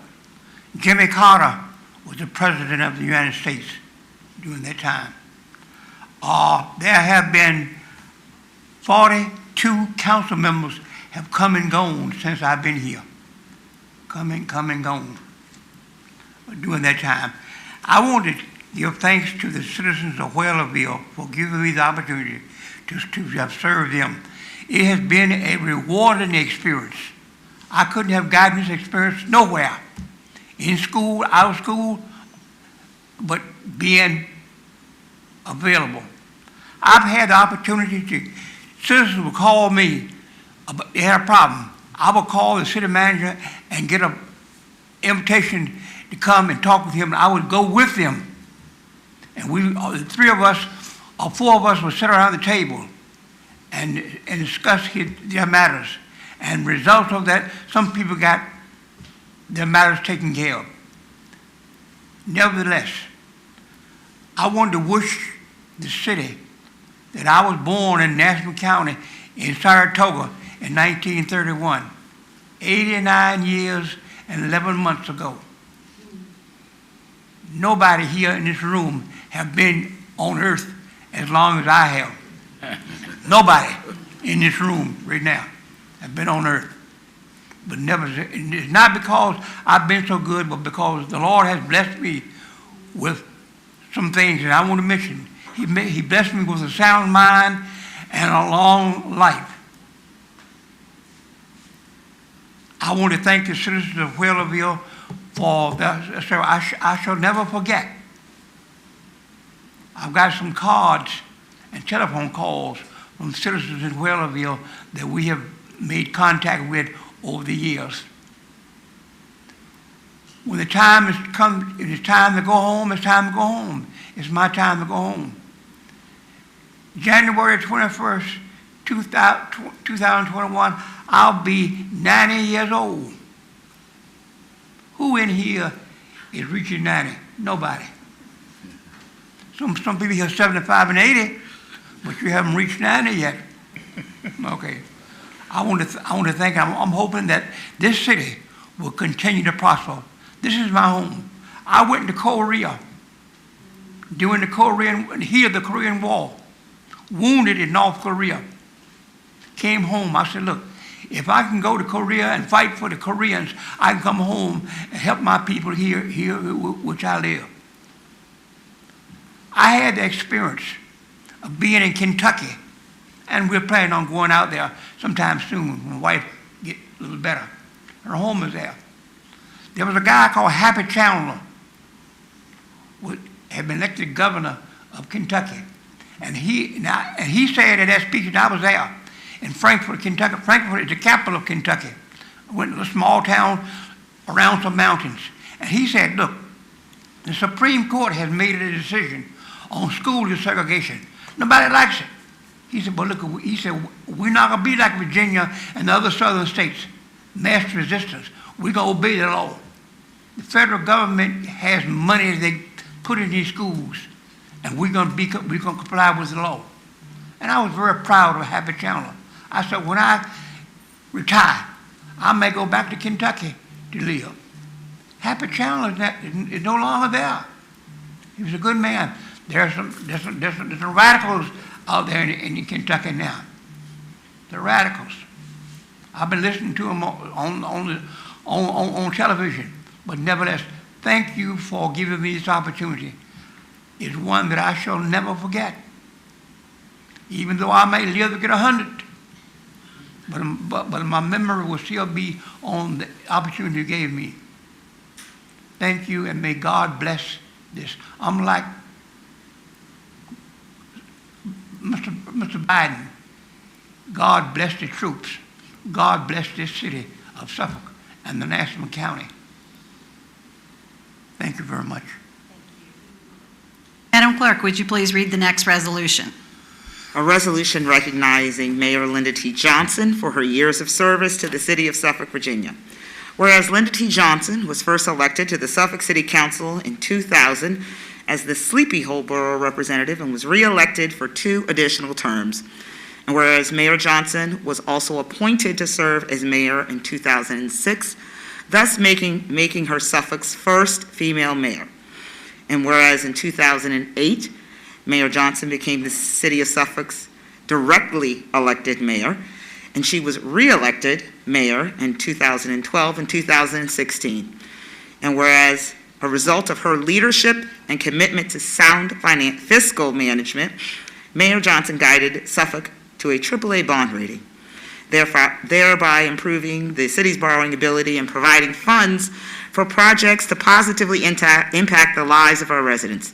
And whereas during her tenure on the Suffolk City Council, Mayor Johnson served as a member of the city's Finance Committee, the chair of the Hampton Roads Military and Federal Facilities Alliance, and a member of the Hampton Roads Planning District Commission and other local, regional, state boards and commissions. And whereas Mayor Johnson served as the chair of the Hampton Roads Transportation Accountability Commission and the Hampton Roads Transportation Planning Organization, where she was a relentless advocate for infrastructural improvements, expanded economic development, and enhanced quality of life for all residents in the region. And whereas the Suffolk City Council extends its appreciation to Mayor Linda T. Johnson for her extraordinary dedication and selfless leadership, and wishes her the best with all of her future endeavors. Now, therefore, be it resolved, I have hereunto set my hand and cause the seal of the city of Suffolk to be affixed this 16th day of December in the year of our Lord, 2020. Second. Thank you. Please call the roll. Councilmember Doonan? Yes. Councilmember Fawcett? Yes. Councilmember Goldberg? Yes. Councilmember Johnson? Yes. Councilmember Miltier? Yes. Councilmember Ward? Yes. Vice Mayor Bennett? Yes. Mayor Johnson? Yes. The motion is approved by a vote of 8-0. Thank you very much.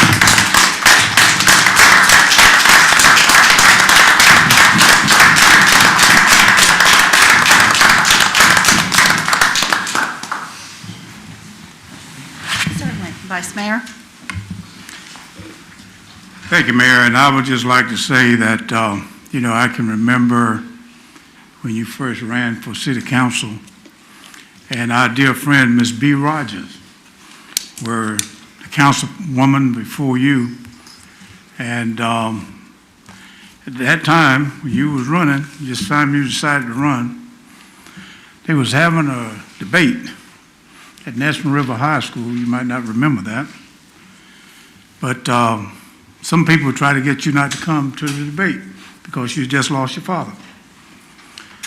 So with that being said, you told them no, you were going to be at the debate. And you showed up with your black suit on and participated in that debate. So you have really been a participant of things that have taken place in Suffolk for 20 years, and I have known you for those 20 years because I was there when that took place. I think you have served the city generously, graciously, and you put your heart into it. And serving on the Transportation Board and the the local, regional boards, you brought a lot of recognition to Suffolk by sitting on those boards, and also brought money for projects that probably would not have happened if you had not been there. So I cannot say enough that the years that I've sat here with you and Councilman Miltier, that I cannot say that I have learned a lot from the two of you and working together. That has been a pleasure really working with you. And working with you as the vice mayor, you and I have a very, very good working relationship. And I will say this, a lot of people didn't think it could happen. But we proved them that they were wrong. Certainly did. So, with Councilman Mills here, we're going to miss all the history lessons because you always give us all the history that we don't know about that have taken place in Suffolk and the surrounding areas. We're going to miss that. But you always call me, young man, what's going on? So you can still call me and say, what's going on, young man? And keep me informed on what is still taking place that I might have missed, that you know that I'm not doing or should be doing. Again, it's been a pleasure working with the two of you. And I'm sure that the city, I've heard a lot of people talk about the service that you all have given, and you will be missed. So again, we thank you for your service, and we wish you well, and be safe. May God bless you. You mentioned something about the mayor. The mayor would tell me about her father. I never met him, but what I heard, I admired him, okay? He was the best. Okay, I admired him. And thank him for raising a child like you. Thank you. Thank you. There's no greater honor than to have that said. So, because my dad was my hero. So, Councilman Dooman? Thank you, Mayor. I just want to say a few words. I mean, tonight we just recognized and commended the outstanding service of two public servants, what else can you call them, who served our city in an exemplary manner. I personally have had the pleasure of working directly with these two individuals for the last 10 years. It's a decade. Mr. Curtis Milter served on council for 40 years. I think I'm safe in saying that that will never be duplicated again. It's going to be in the Guinness Book of World Records. Curtis, it ain't never coming out. And just imagine what's transpired in those 40 years. And Mr. Milter pointed out to me earlier that Jimmy Carter was president when he was first elected. You weren't responsible for the inflation and those interest rates back then, I don't think. But it was, an interesting time. And I want to do nothing but wish him, and this is one of his favorite expressions that I like, and that's deliberate speed. So I want to personally wish him deliberate speed in the enjoyment of his well-deserved retirement. Mayor Johnson served on council, as was mentioned, since 2000. She has the distinction of being not only our first elected mayor, but also our city's first female mayor. That's also in the Guinness Book of World Records, and it'll never come out. It's there in perpetuity. Under her exceptional leadership, the city's progressed immeasurably. Her representation on the regional stage has really set a course of success, not only for our city, but also for the region, and I want to thank you for that. I want to personally thank both of these fine individuals again for their dedication to our city and wish them well in all their future endeavors. Thank you again. I just want to say, okay, all right, let me say what I need to say. I never intended to do this. I think everybody knows that. I never intended to sit on city council. I never intended to be a mayor. I never really knew a whole lot other than I was going to go to college and I was going to get a degree and I was going to be a news reporter. Well, needless to say, that didn't happen. In the 70s, they didn't hire women, basically, and my competition beat me out. So that didn't work out. So having said that, we have plans in life, but the truth is we don't really plan our life. Someone else plans that life for us, and we just take the ride. And my dad was huge in my life, and he was huge in making me understand what was important. And the thing that was important was people. And what I want to say as I leave here tonight, because I'm not going anywhere. This is home. And Suffolk will always be home. And, I've joked and laughed about I can go live somewhere else, but I don't have any desire to do that. Because, as Councilman Milter said, this is home, and Suffolk's a pretty darn great place to be. And I will always have my heart right here.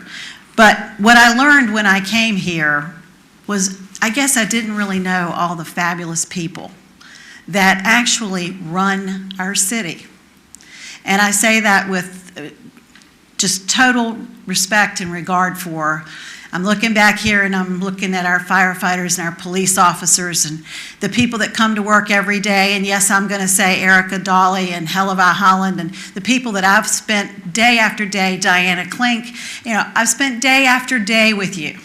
And sometimes it's just to pass in the hall and get that smile. Sometimes it's just to say good morning or good afternoon or whatever. And sometimes it's when hey, this isn't such a great day, and you just get that little pat on the back. But our employees in this city, all of our employees, from the top to the bottom, are what makes our city roll every single day. And yes, sometimes I think citizens, there's a lot of criticism out there. We live in a very critical time right now, from Washington on down. It's so much easier to be critical than it is to say something nice to somebody. And that's why when I leave here tonight, I want every single employee in this city to know that I respect you, I appreciate you, I love you. You all are what makes Suffolk what it is. Yes, we sit up here and we make decisions, and some good and some maybe not the best, but we do the best we can. And then I look out here and I see Delegate Jenkins. He's going to Richmond and he's fighting for us.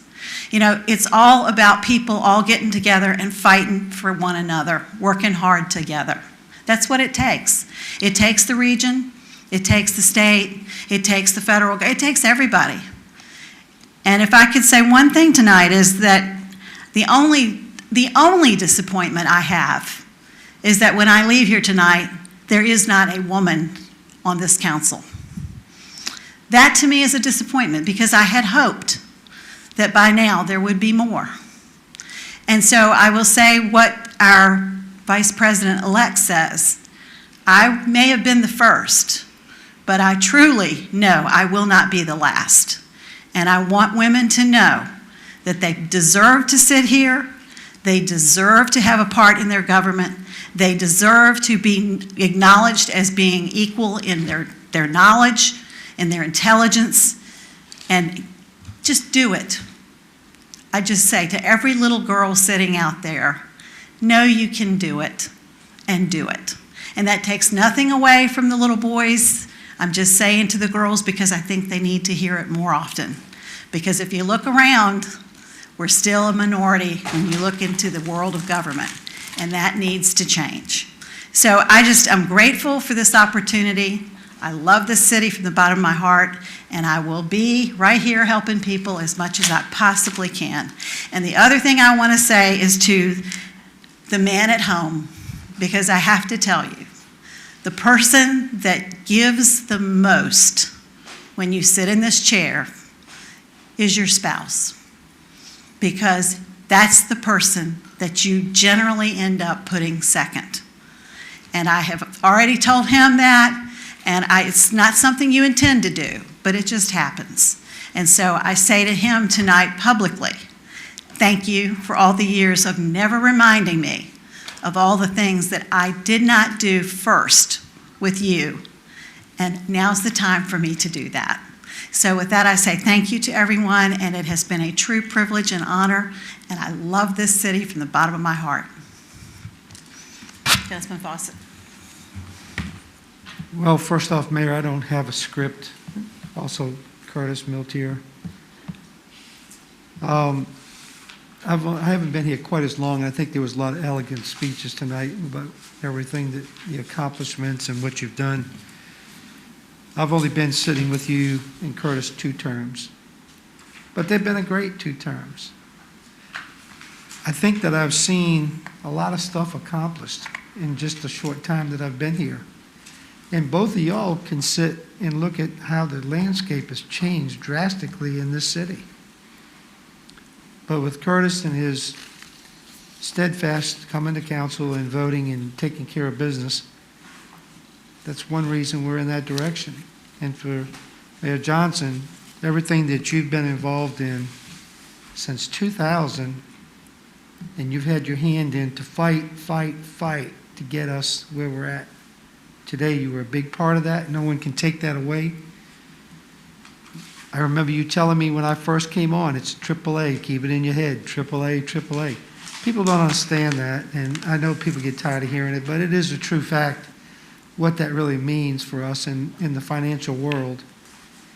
And the times that you have met with the bonding rating people to try to get us there, and then now your accomplishment is that you got us there along with all the rest of this council, our staff in our city, and everybody that was a key player. We have to keep it. We have to work every year to keep that. It's not just you get it one time and you're good to go. Every year we're going to have to fight to keep that. You know, you've served with grace and elegance and all the great things and sometimes you disagreed on things, and I like that you've had a chance to disagree a little bit. But I like the times that you did agree on things, and sometimes you had a different take on things, and you would explain different things of why you had a difference of things on different items. And I appreciate that. I'd rather someone come full force to me and tell me what they like or don't like and give me their reasons than to dance around me and just tell me what I want to hear. That's not it. So I can't thank you enough for your service. You too, Mr. Miltier. I've been sitting next to you for the last few years, and it's been a pleasure working with you also. So I hope that each one of you, I hope that you find a new destiny in what you want to do. Something else that you prefer. I know you'd rather do this, but something else after this. But it's your time to enjoy a little bit and sit back. And Mayor Johnson lives in my borough, so I expect my phone will ring or I'm going to hear something that comes up that she has some differences on. And that's okay. I expect that. But for you, Curtis, and your family, I hope you have the greatest time, and I hope you hit that 100 mark. I only hope that I'm as good in shape as you are at 89, at least moving. Not sure how we'll be when we get to that age. But live on, my friend, live on. And Mayor Johnson, I also bless you. And this is your time to do some grandkid stuff. You've got a grandchild this year, Christmas coming up. It ought to be fun. And you should take full advantage of that opportunity to be with your grandchild. Life is very short, and we don't know tomorrow if we're going to be here. We're here today, but we are not guaranteed tomorrow. So I thank you both, bless you both, and I really have appreciated working with both of you. So thank you so much. Mayor? Councilman Ward? Yes, I just want to say a few things. I think I go back a little further than my term I served. I can remember like it was yesterday, I just moved in the Huntersville section, College Square, and B. Rogers was councilwoman. And you remember Monica Pope, Mr. White, and all of them. But my father been raised there. I got hooked up with the Civic League. And don't forget, B. Rogers said she done fought a hard fight. She a little tired, because all the men's on council. I remember, like you said, she fought a hard fight. But she got this young lady here that we want to introduce, and we want us to back her. And then when you and your husband came, you and Jesse came, and you introduced yourself. And a little community of Huntersville said we're going to, almost might have been time of redistricting, it might have been that time, but you came there. And I watched you from that because I was just involved in Civic League. Then the years come, I became president of NAACP. I'm not going to sit here and say we didn't have no wars, but guess what? We still respect each other. And that's what it's always been. I respect you as a woman, you respect me as a man, and regardless of what, I always try to show you respect. People say what they want to say. But certain highlights, I am. That's the way I am. And I followed it. And that's before the redistricting. I was coming down 58 the night of the tornado. I couldn't go to College Square. I had to go down Pitchkettle Road. Everything else was crowded. And I had to get to northern Suffolk. The only way I can get there is get off Pitchkettle Road. And the next day, a couple of my friends called me and said, "Are you all right? 'Cause I heard the tornado hit Suffolk." After that day, all we can think about, and we seen you there, you was involved in that tornado. I mean, you took that tornado and whipped it by the head, and you did what's good for the city of Suffolk. Don't think I don't watch things. I watch a lot of things, but I watched that. And you went there. You didn't skip a beat. You and Selena Cuffey, y'all did everything right. And people looked at you as a leader then. More or less, you among all these men, but you were the only woman, but they looked at you as a leader then. And we can say what we want to say. You won that race. There was no other person could have done what you done at that particular time. And I respect you from then on. When I was in NAACP, I didn't know nothing about city government. But what I did watch, how you were so important of trying to get this city to AAA. I didn't understand it then, but I understand a lot of things went on. Even that hotel we got over there, all these buildings we were building, we wasn't AAA, but you made sure the finance was right, and you worked on it, and I respect you for that. I learned more about that afterwards. And you know, I said it one time before, I'll call y'all the dream team. Because what we have now, you had other councilmen working with you to get what we have in this city and northern Suffolk. And you said something tonight, and you was right. They didn't see the vision that Bob Williams had up there, but your team did. That's councilmen seeing what was going on, and look at it now. So don't think I haven't seen that. And a lot of times, me and you might didn't agree. We walked away. And one thing I say about you, and I don't have to worry about how people feel, your heart is in the city of Suffolk. That's your heart. There ain't no fakeness about that. That's your heart. You don't care what type of business you do, but that's your heart. You got it so much you said about employees that we had to say something about employees.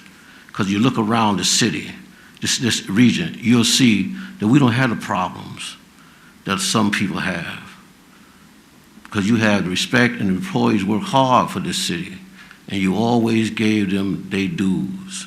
So what I'm saying to you is that you did your job. Regardless of what outcome in, you did fine. You was a leader. You was a good leader. Person come home, you got to fill the shoes. You did your job. And I'll never forget, someone on council said to me, Mayor Johnson represented this city well. They cannot take that from you, and I will never say that. You ran the city well. So I'd like to thank you for allowing me to be on this council, and things I didn't understand, you showed me, you said it, and I said what I had to say, but we respect each other at that particular time. God bless you and your family. Like you said, I know with your young grandson, I have people my family have the same thing, but he'll be fine. And his grandma would make sure of that, and grandpa. God bless you. Thank you. Thank you, Councilman Ward. And I will always remember Hillary Clinton suits. That's how he referred to me in his book. So. Johnny Edwards. All right. All right. Are we ready to move on? Mayor. Yes, Councilman Goldberg. Thank you, Mayor. I'll be brief, Mayor. Many nice things have been said about you and Mr. Miltier, and I want to share in that. And I thank y'all for your leadership, your friendship, your guidance, and our conversations that we've had to help us, to give us a way, what you've seen and what y'all have done in the past, and I really thank you for it. And I'll be real simple with this. I just thank y'all for making Suffolk what it is. I've grown up here all my life. It's been my city. but I've seen some great things happen, and it takes individuals like yourselves to make the good things come out. And I want to thank you for it from most sincerely. Thank you for your effort and for what you've done. And I know you're going to enjoy the grandson. And so you have fun. Every day, Every no day. matter what. Thank y'all. Thank you very much for your service and your friendship for all this time. Thank you very much. Thank you. And I just want to say to our clerk, for the record, I didn't want to do this resolution, you know that, but. So noted. So noted. Okay. So, and I just want to say, the Vice Mayor, the black suits, they're going to Goodwill. All right, Mayor. One Yes. more. Yes. One more. I was going to save mine for the very end, but now that everybody else has said it, I think I need to step in. I never intended to run for council either.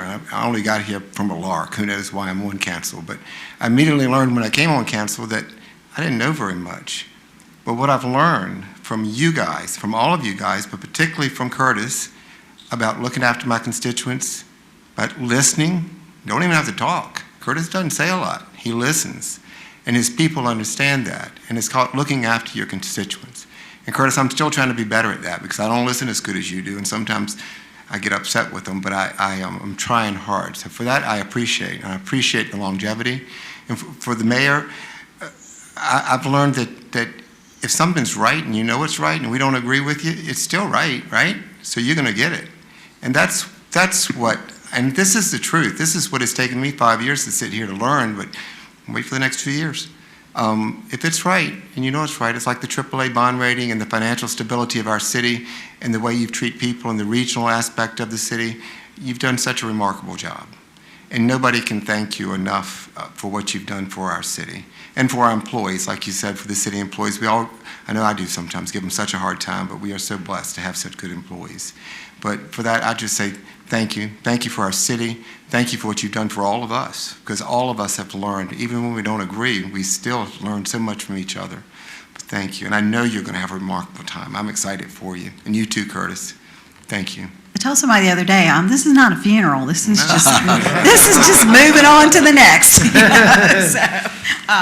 All right, so let's move on. How about that? There are no staff reports this evening. We do have some motions. We have a motion to schedule a public hearing to be held on January 20th, 2021, to receive public comment on a proposed lease by Tidewater Block adjacent to Tidewater Block tax parcel 33*8. A motion would be in order. The move. Okay, we have a motion, we have a second.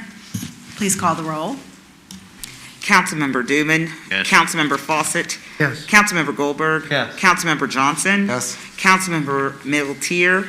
Councilmember Ward. Yes. Vice Mayor Bennett. Yes. Mayor Johnson. Yes. The motion is approved by a vote of 8-0. Our next motion is a motion to schedule a city council work session for Wednesday, January 20th, 2021 at 4 p.m. unless canceled. Motion is in order. We have a motion and a second. Please call the roll. Councilmember Dooman. Yes. Councilmember Fawcett. Yes. Councilmember Goldberg. Yes. Councilmember Johnson. Yes. Councilmember Miltier. Councilmember Ward. Yes. Vice Mayor Bennett. Yes. Mayor Johnson. Yes. The motion is approved by a vote of 8-0. Thank you. Do we have non-agenda speakers this evening? Yes, Mayor Johnson, we do have non-agenda speakers this evening. Each person participating under the item of business entitled Non-Agenda Speakers shall limit their remarks to the services, policies, and affairs of city government and shall be permitted 5 minutes for the purpose of presenting his or her matter. Speakers appearing before City Council will not be permitted to participate in the following activities: to campaign for public office, engage in personal attacks, promote private business ventures, or use profanity. Speakers who violate these rules will be declared out of order by the presiding officer and will immediately yield the floor and be seated. Our first speaker is Diana Klink, 1447 Sheltio Lane, representing Self, regarding appreciation and recognition for outgoing members of City Council and city administrators. Good evening, Honorable Mayor, Vice Mayor, members of council, city manager. As Erica said, my name is Diana Klink, and I'm here not as an employee this evening, but as a citizen of this wonderful city of Suffolk. This evening, I'd like to express my appreciation and gratitude for the combined total of almost 95 years of dedication, service, and commitment to our city and citizens provided by our Honorable Mayor, Linda Johnson, Councilman Curtis Miltier Sr., and Debbie George, retiring Chief of Staff. Just as we pause and reflect on our personal lives as the calendar year comes to a close, it is especially fitting that during this last City Council meeting for these public servants, that their accomplishments and achievements over the decades are recognized and celebrated. While we've heard much of this already this evening, it certainly bears repeating. Councilman Miltier has served the Whaleyville Borough with distinction for 40 years. He was also selected as mayor and vice mayor previously by his fellow council members. No matter the issue, he has always been willing to listen to his constituents and has been a cheerleader for this most rural part of our city, a borough that I proudly call home. I particularly, however, wanted to comment on the incredible influence made by these two women and their impact on my life. Mayor Johnson made history as she not only holds the distinction of being Suffolk's first female mayor, but also our city's first directly elected mayor. She has led this city with tremendous grace, grit, and determination. She is widely respected across the region and the state for her strength and leadership over the years on vital boards, commissions, and committees. She has led this city during natural disasters, including devastating tornadoes, hurricanes, and floods, and of course, the challenges and uncertainties in these unpredictable, unprecedented COVID-19 times. She's made strong and difficult decisions during turbulent economic times and one of the worst recessions in our nation's history. Under her leadership, we can proudly now proclaim that we are one of only a handful of local cities that have achieved a AAA credit rating from all three credit rating agencies, saving us tax-paying citizens untold millions of dollars. She's also guided us through tremendous growth, not only in job creation, but also in the development of critical infrastructure across the entire city. She was at the helm when we were selected as one of the top 100 small cities to live in, best places for young families, and best cities for veterans in America.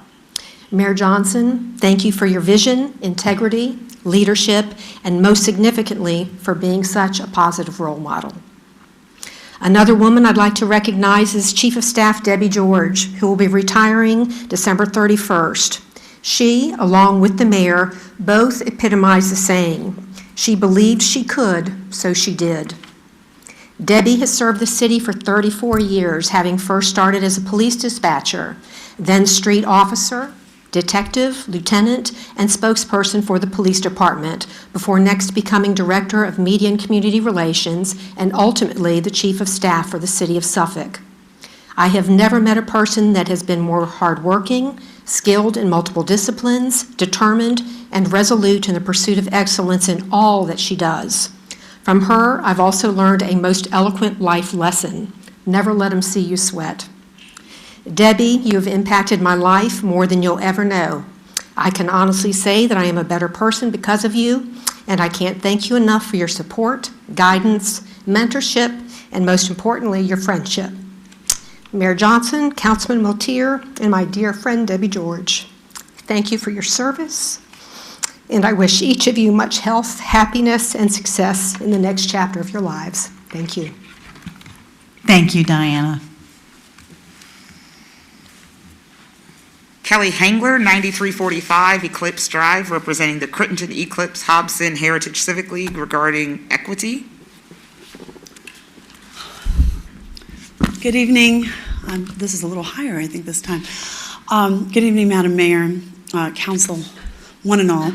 I'm getting a little teary because I just wanted to say, Mr. Miltier, you know I have expressed to you since I came home from out of state, from my own military service and college and beyond, that it was so wonderful to still see you sitting here. So thank you, sir. Thank you for your service, as well as you, Madam Mayor, but I'm going to move on to equity. So I had the privilege this week to be on a webinar with the National Civic League, and those resources are available to anyone by going to their website. And in that discussion, it was very enlightening to me that the conversation in that regard was over budget, because it was speaking to, in terms of what has occurred all throughout this year, but has also occurred throughout my life, having grown up in Suffolk and had the privilege to be here and go to John F. Kennedy High School, and my generation, not to be aging myself here, to have had the wonderful experience of growing up in Suffolk, coming up in the public schools here, going out to be of service to my country and coming home. I'm an advocate. I'm actually known as a nationwide advocate. I don't speak about that too much because most of the time I'm up here talking about needs of the community. But as we're speaking equity, the same terms are being spoken across the country from the National Civic League. And I think we might have some opportunities here in Suffolk to pen some awards from our community in efforts that we have made in terms of equity. When I put a pin to that, I'm going to say this, that it is not to take away from anything when we are asked to come from within our communities to speak before our council, which is our legislative body. That which is spoken of is intended to improve, and in that part I'm going to say this. We do have a minor factor in the city of Suffolk, I've spoken to it many times, that we do not, and in what I've heard even this evening, speak of the people. The staff, wonderful. Those who service, again, wonderful. But when we're going to have true equity in our communities, that means an actual measurable policy and outcome, and part of that policy to outcome, meaning that we have a measurable turnout of the people in all sectors of our community. Tonight I'm going to speak to you about Chuckatuck Borough, which happens to be one of the borough's key features is that it's rural residential conservation district. There are other areas of our fair city that are agricultural or farming. Today, as we're moving forward in equity, we still are a rural community, and we have had growth pains. But the greatest growth pain that we have and the greatest voice that comes forward is not meant to be critical. A lot of times it's to do with terminology. Our people don't understand that the Route 58 corridor is actually marked as a corridor of statewide significance, primarily for freight and industrial park use now. They're going to continue to see the number of trucks that come up and down 58, and it's going to get far, far more congested. And yet there's other avenues in which that congestion needs to be addressed, and yet there is a rural community there that has no daycare, has no grocery store, has no personal recreation for the community, and yet it was an incorporated town of our Grand Nansemond County. We reach over to Whaleyville, which we hope does get broadband, but in the same instance, when I ask people in Whaleyville, what is it that you have there, of my friends that I grew up with in high school, my childhood friends, and they say, no, there's no grocery store there. We have to go into Suffolk.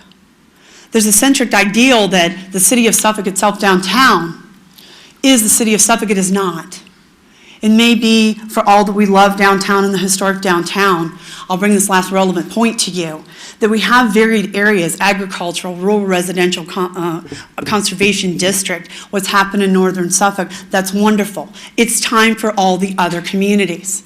It's time for all of the people across Suffolk, however we may need to do that, to involve them, to actually have a measure of policy to outcome in which we can show the people. And briefly, I'm going to say this to you, and I asked, because we are now well beyond a year, we are 28 months of our community trying to reach out for guidance and interact. And here's the thing. We presented with not knowing that also the US Route 17 corridor is part of a statewide corridor of significance, that this means that we have a lot of transition, most of that transition not discussed with the communities on the ground level. That has to change in 2021. And we can do that through Civic League, which the city of Suffolk, after 2 years again, still doesn't have a packet. We use the Chesapeake City packet for our own Civic League as a guideline. Not excusable. We need to step up. And with that, again, an award could be given to our great city, okay, by involving each of the communities and the decisions that are coming to impact them as part of the region. With that, it is so hard to swallow that 2 years later, after putting in a petition to remove, a year later. That concludes the time Thank allocated, you. Mayor. To remove us from the northern growth area, we still don't know what the process is to participate in the comprehensive plan. We need some timelines. I thank you. I wish all of you a happy, happy holiday. Thank you for your service. God bless you, and God bless America today and every day. Thank you so much. Thank you. That concludes the speakers, Mayor. Thank you, Madam Clerk. Under new business, I believe we have a couple of additions to tonight's agenda. The following individuals have been nominated for appointment to the respective boards and commissions. 2 nominees for the Western Tidewater Community Services Board, Lula Holland and Reverend Stephen Blunt, and a nominee for the Wetlands Board, Carter Hotkiss. Motion, have a second? Please call the roll. Councilmember Dooman, Yes.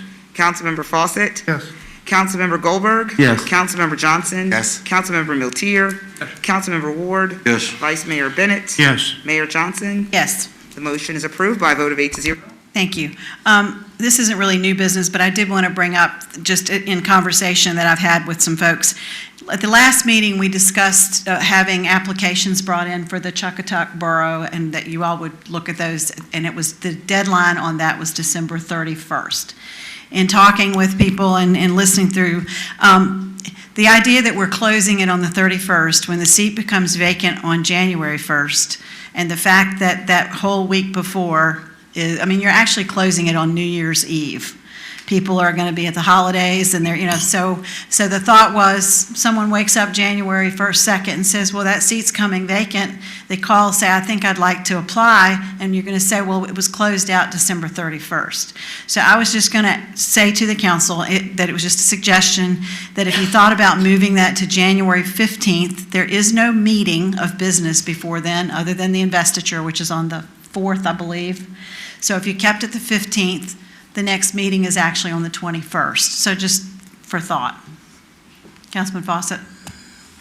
Mayor, I appreciate your comments on that, and, I do think that I don't want to rush to judgment on this. I don't want to rush to anything on this. We have 60 days. I think you brought up a good point, with Christmas coming here, most of everything's going to close down, and then you got New Year's coming right behind it. I'd like to make a motion on the floor to extend the application process for the Chuckatuck Borough to January the 15th, 2021. Councilman Goldberg? I want to second that, Mayor. I think it's an important step to be made. Thank you. Councilman Newman? I don't have an issue with it as long as they come in by the 15th and they're distributed similar to as we did with the assessor's office, at least the written part of it, so we'll be able to discuss it during our first meeting in January, maybe come to a conclusion, but if not, everybody will be in the positions to take a look at it, so I don't have any problem with it. You should have them by the 16th. Well, right. Actually, they should be coming through the clerk, probably, Right. to you, so they would be distributed, so. All right, we have a motion and a second. Please call the roll. May I Yes. ask a clarification on that? Is it, if they're mailed, is it be delivered or postmarked? I'd say received. Should be received to the clerk by that time. It was already outlined. What was the, because I think the question was whether it had to be postmarked or received. Oh, I would say okay. received by the Received. 15th. We're extending it for 15 days, and we want to make sure that when very there's nice. the 15th, that it's done and will be available for I'm distribution in the shortly 16th, you're thereafter. late. Received by the 15th. so it has to be in the clerk's office In by the the clerk's 15th. office by the 15th. Okay. Okay. Councilmember Dooman, Yes? Councilmember Fawcett, Yes. Councilmember Goldberg, Yes. Councilmember Johnson, Yes. Councilmember Miltier, Yes. Councilmember Ward, Yes. Vice Mayor Bennett, Yes. Mayor Johnson. Yes, The motion is approved by a vote of 8-0. thank you. Is there any new business to be brought before the council tonight by any member? Mayor, if I Councilman could, Fawcett? I want to recognize our delegate in the audience, Clinton Jenkins. and I'd like to know if we could invite him to the podium. I think you have a presentation that you'd like to present. If you could come to the podium, you've been sitting there patiently through this whole process. I think it's an opportunity for him to do so.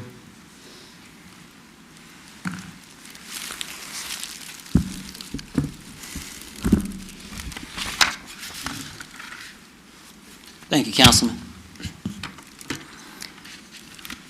Mayor Johnson, Vice Mayor Bennett, members of Suffolk City Council, good evening. Mayor Johnson, on behalf of the Commonwealth of Virginia, I have a presentation, House number 618, commending Councilman Miltier Sr. For his years of service. If I may, if I could get this to the clerk.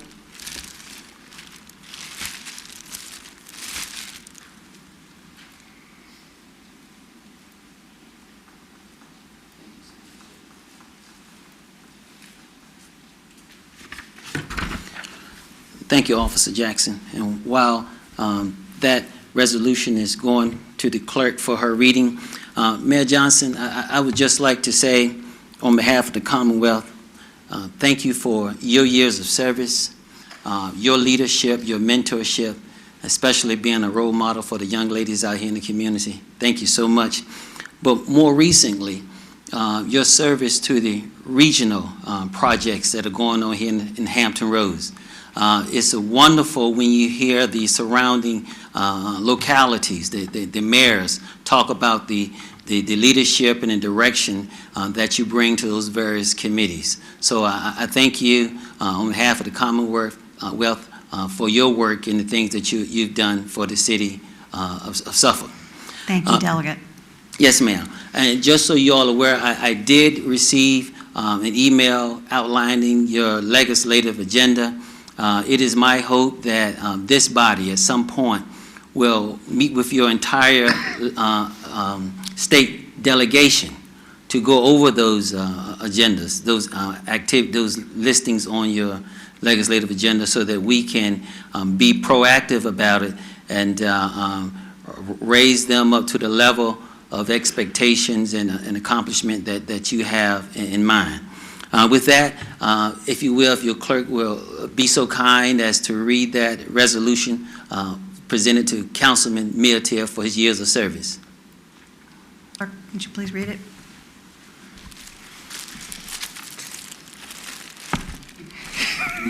Never read anything. Maybe you want to take the paper off? You can take the paper It off. doesn't matter. That's all right. I think it's her glasses. It is. Whereas Curtis R. Miltier Sr., one of the longest-serving municipal council members in the Commonwealth, has made immeasurable contributions to Suffolk over the past 40 years. And whereas a native of Suffolk, Curtis Miltier studied at PD Prudent Vocational Technical Center, Tidewater Community College, and Norfolk State University, and later received a doctorate from Norfolk Theological Seminary and College, and whereas a former supervisor at the Naval Air Rework Facility in Norfolk, Curtis Miltier's political career began in 1980 when he was elected to represent the Whaleyville Borough of the Suffolk City Council. And whereas during his historic tenure on the City Council, Curtis Miltier has served as both the mayor and the vice mayor, as a member of the city's Planning Commission, the Transportation District Commission of Hampton Roads, and the Council Human Services Committee. And whereas with the support of Curtis Miltier's leadership, Suffolk has maintained a AAA bond rating for many years, enabling the city to better pursue large capital projects that will enrich the lives of its citizens. And whereas, while at the helm of the City of Suffolk City Council, Curtis Miltier guided the council's efforts to invest in the city's infrastructure, particularly through the installation of new water, sewer, and storm drainage systems. And whereas Curtis Miltier was instrumental to the establishment of the Whaleyville Community Center, which since 2015 has provided local residents with a cherished gathering place to socialize and enjoy other neighborly activities. Whereas in recognition of his accomplishments as a public servant, Curtis Miltier was honored with the Jesse Ratley Politician Action Award in 1984 and was named Suffolk's first citizen by the Suffolk Rotary Club in 2005. And whereas guided through his life by his deep and abiding faith, Curtis Miltier has long been active in his community as a member of St. Mark's Episcopal Church in Suffolk, where he serves on the Board of Trustees and is a vestry member. Whereas through hard work and tireless dedication to the well-being of his constituents, Curtis Miltier has helped make Suffolk a wonderful place to live, work, and raise a family. Now, therefore, be resolved by the House of Delegates that Curtis R. Miltier Sr., a longtime member of the Suffolk City Council, hereby be commended for his years of service on behalf of his community. And be it further resolved that the clerk of the House of Delegates prepare a copy of this resolution for presentation to Curtis R. Miltier Sr. as an expression of the House of Delegates' admiration and respect for his numerous contributions to Suffolk and the Commonwealth. Thank you, Councilman Miltier, for your years of service, for being a guiding light and a beacon, and may you enjoy your rest and the fruit of your labor. Thank you again, and good night. Thank you, sir.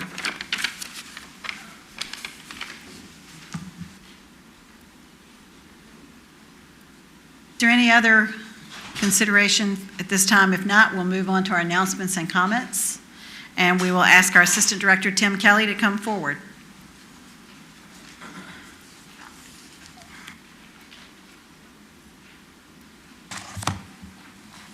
Mayor, Vice Mayor, City Council, City Manager. Well, the holiday season is in full swing, and the Suffolk Division of Tourism is doing its part to help keep everyone stay festive. Suffolk Tourism is pleased to release the holiday edition of their popular free Suffolk-themed activity book for children of all ages. Children can color, connect the dots, and conquer word searches while simultaneously learning about Suffolk's attractions, eateries, and shops, as well as holiday traditions like Christmas, Kwanzaa, and Hanukkah. The book is available for download, and printed versions are available inside the free little libraries at the Suffolk Visitor Center and Seaboard Station Railroad Museum, and through the Suffolk Visitor Center's curbside service. And speaking of holidays, Suffolk City office will be closed Thursday, December 24th and Friday, December 25th in recognition of the Christmas holiday. Friday's regular trash and recycling collections will be made on Saturday, December 26th. Businesses located in the Downtown Business Overlay District will have their collection days run on Tuesday, December 22nd and Saturday, December 26th. Suffolk City offices will also be closed on Friday, January 1st in recognition of the New Year's holiday. Friday's regular trash and recycling collections will be made on Saturday, January the 2nd. Again, businesses located in the Downtown Business Overlay District will have their collection days run on Tuesday, December 29th and Saturday, January 2nd. And also to note, since we're talking about holidays, from December 26th through January 7th, the Suffolk Department of Public Works Refuse Division will collect all Christmas trees and boxes as a special collection. During this time, Christmas trees and boxes will not be counted toward the 12 free special collections. Any Christmas trees put out for collection after January 7th will be picked up, but will count against that special collection total. The trees and boxes will need to be placed at the curb the same day as the residents' regular collection. The trees do not have to be secured, and the boxes do not have to be collapsed. Well, this holiday season saw a new holiday tradition begin here in Suffolk as Parks and Recreation debuted their Suffolk Festival of Lights at Sleepy Hole Park. And in case you haven't made it out there yet, here's a little look at the fun you can experience in person, along with highlights from the virtual grand illumination we had, with music courtesy by the King's Ringers, a handbell choir from Suffolk Christian Church.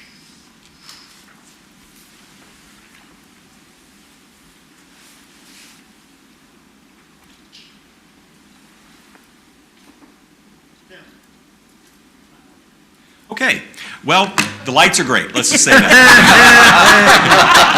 I would do hand puppets, but it just doesn't work. So anyway, and it's kind of fitting because due to the weather tonight, we actually didn't have the lights out there at Sleepy Hole. So we don't have the presentation either, so we'll blame it on the weather. The free drive-through light display will be open through Wednesday, December 30th from 5:30 p.m. to 9:30 p.m. nightly. However, the display will be closed on Christmas Eve and Christmas Day. But trust me, it's a nice trip. Go out there and take advantage of it. And moving forward, we'll try to do that. Okay. You bump me. There we go. Okay. So Suffolk, kind of shifting gears just a little bit, Suffolk has unfortunately seen an uptick in vehicle versus train accidents in recent weeks. As a result, the Suffolk Police Department would like to remind the motoring public to stay safe at railroad crossings. Police have been using their social media platforms to provide information related to train crossing safety. Now, it's easy for drivers to forget that even in an emergency, trains can take a mile or more to stop. And we have 7 simple steps for safely navigating railroad crossings. Number 1, stop, look both ways, and listen. Remember that trains always have the right of way. Make sure you have room to get across. Once you enter the crossing, keep moving through. Stop 15 feet away from flashing red lights, lowered gates, or a stop sign. Never try to drive around a lowering gate. Never ignore signals, and always use caution. Before you begin to cross, wait for the gates to fully rise and for all lights to stop flashing. Never assume that there's only one train coming from a single direction. And if your car stalls in a crossing, get out of there and call the number on the sign that's out there or 911. Again, these simple tips can make a big difference while we're out on the roadways in the city of Suffolk. And again, we'll leave you with the ways we reach out to our residents and business owners. A number at the upper left-hand portion of your screen, 514-4000. A number to call if you'd like to get connected to city services. We have folks answering the phones 8:30 to 5, Monday through Friday, and we'll be there to help. And with that, I'll say good evening and happy holidays to all. Thank you very much. That's our council blooper of the week. All right, we'll start with council comments. Who wants to start tonight? I'll start. Okay, Councilman You Johnson. usually ask me. It wasn't long. It wasn't long after I got on city council and we hired Pat Roberts as our city manager that I quickly realized that Pat just couldn't get to all 8 of us all of the time, and I made the realization that I would get my folks in my district looked after a little bit better if I went through a certain person here in this town, and it happened to be Debbie George. Debbie is getting ready to retire, and I'd be remiss if I didn't say I don't know what I'm going to do. Debbie has looked after me, looked after all of us, I think, but I know me, whenever I had a complaint, whenever I had a constituent that had a concern, whenever there was a ditch to be dug out, whenever there was a tire on the side of the road, whenever there was cows in the road, whenever there was anything, all I did was fax, and she still laughs, I faxed her my email, and within 24 hours, I had satisfaction. And I would dare to say that it was probably 99% of the time. I sing her praises because she's earned those praises. And for me, I'm truly going to miss her. So for the constituents, my constituents in Holy Neck, we say thank you, Debbie, for a job that has been so well performed. Who would have thunk it? What a remarkable woman. I don't know her history like the history was read. All I know is she has excelled at her job, and she's excelled at the way she's looked after this councilman. So for whoever takes a place, I'm just telling you, you've got big shoes to fill. And I think we'll all miss her a great deal.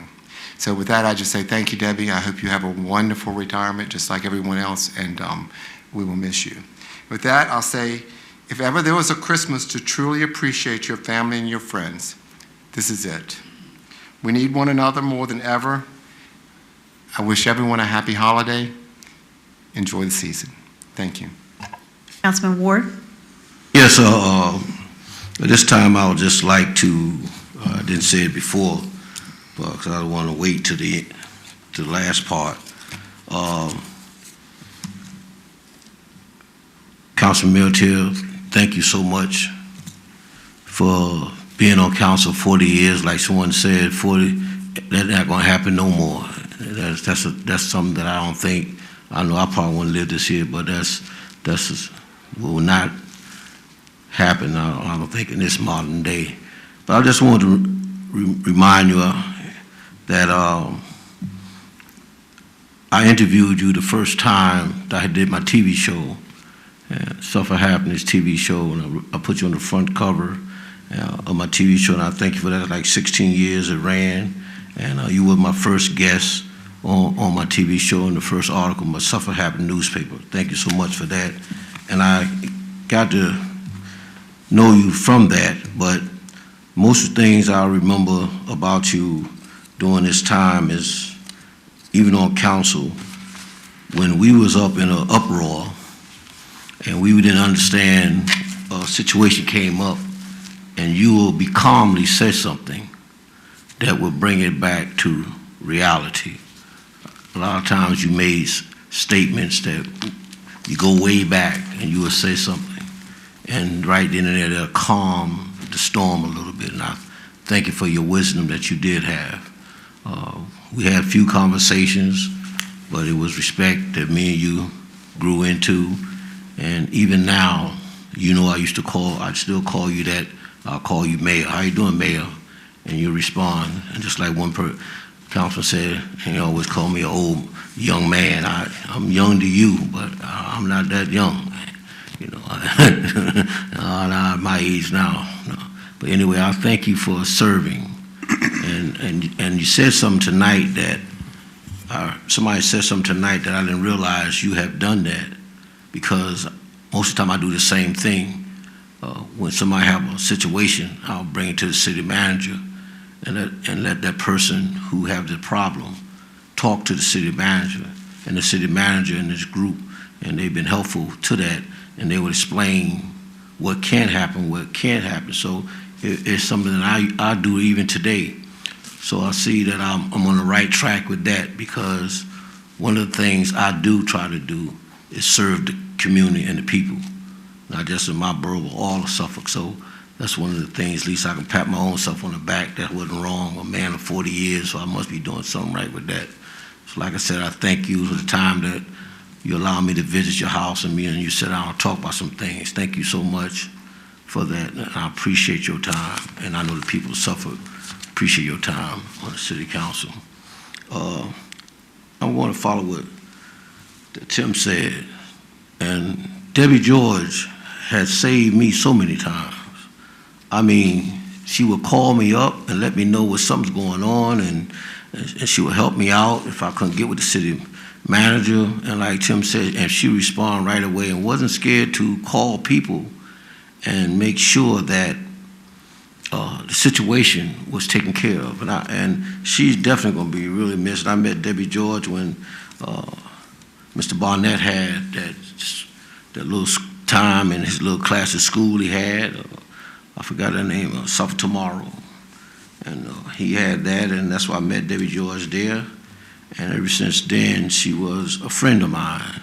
And then on council, she really showed some things she helped me out with, and like make sure I was on board on things was going on.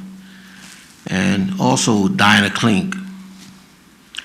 Dinah Klink saved me a whole lot of times, and was Huntersville. I had problems sometime with a national night out, and she was always there for me. She'll make sure, even when Huntersville wasn't active, she'll make sure that they had the proper attire to participate in national night out, and she gonna be missed also.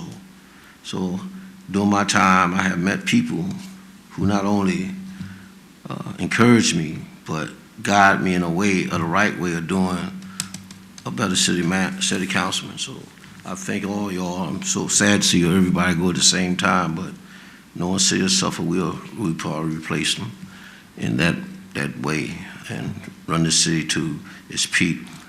Right now, I'd like to say to the people, have a Merry, Merry Christmas and a Happy New Year, and God bless you.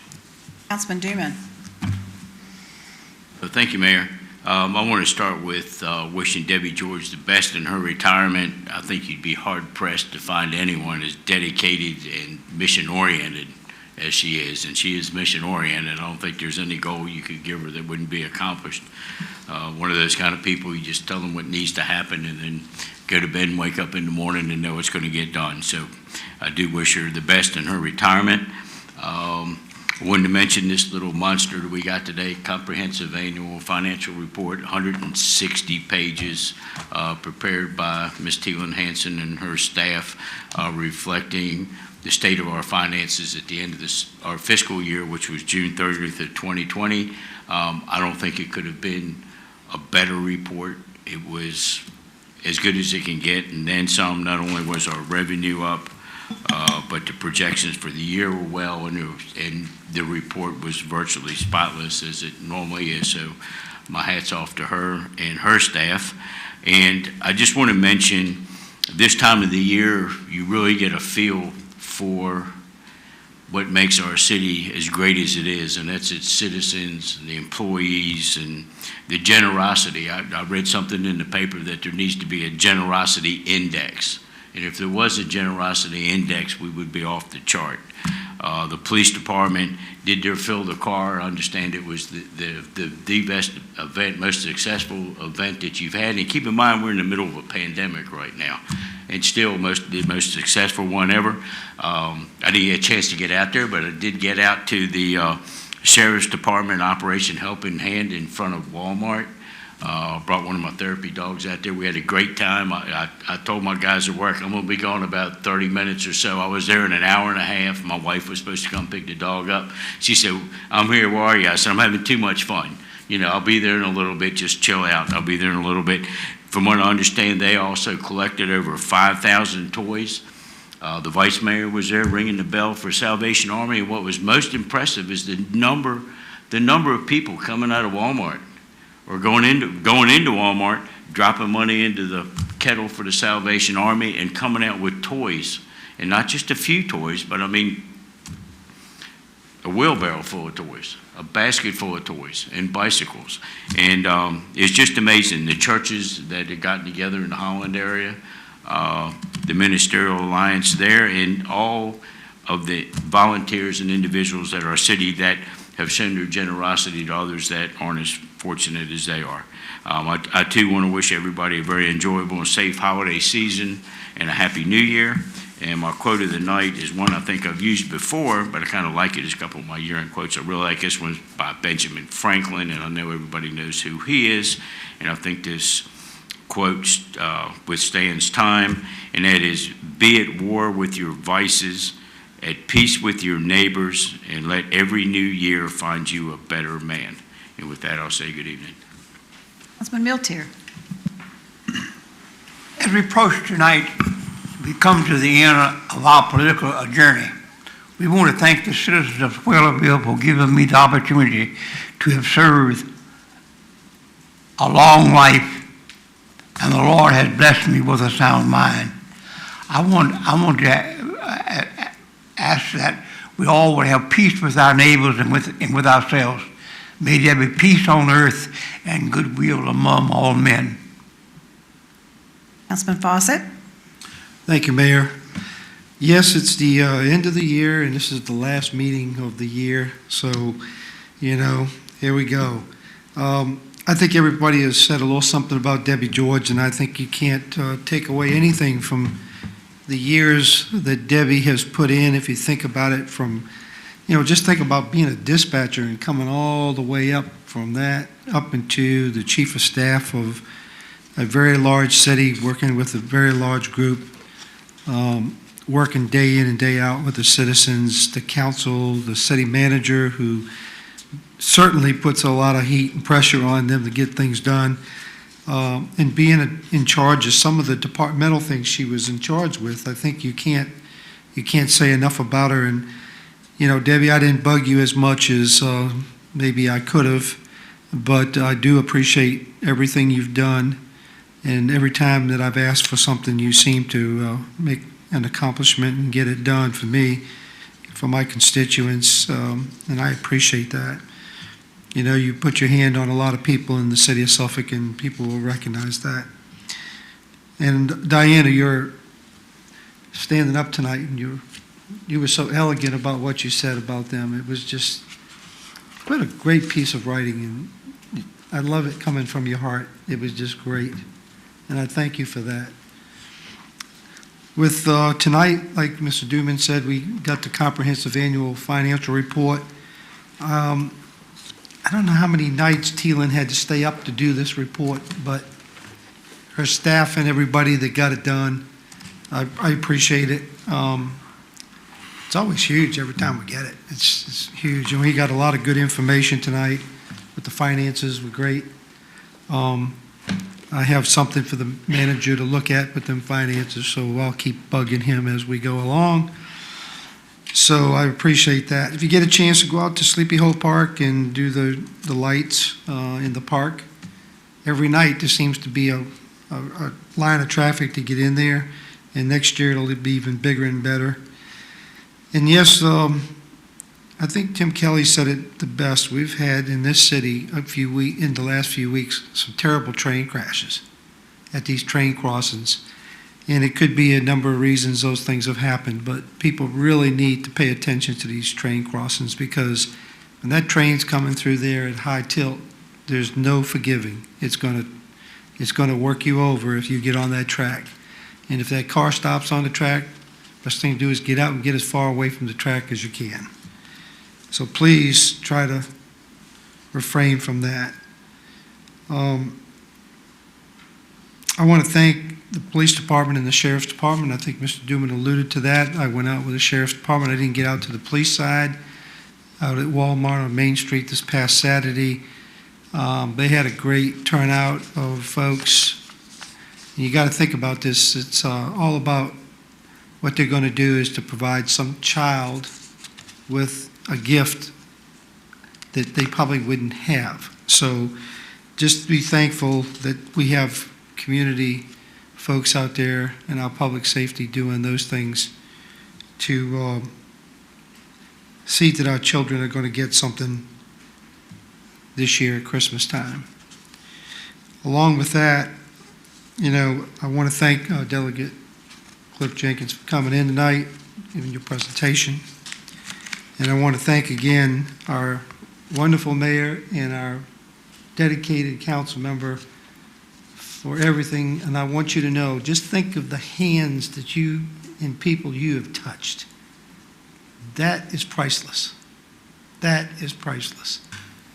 That will always, and Mayor Johnson, you're always going to be mayor, no matter what. You're always going to be the mayor. You don't lose the title because it's the end of tonight. You'll always be the mayor. And Curtis, you'll always be the council person for Whaleyville. You'll always be known for that. That can't get taken away from you.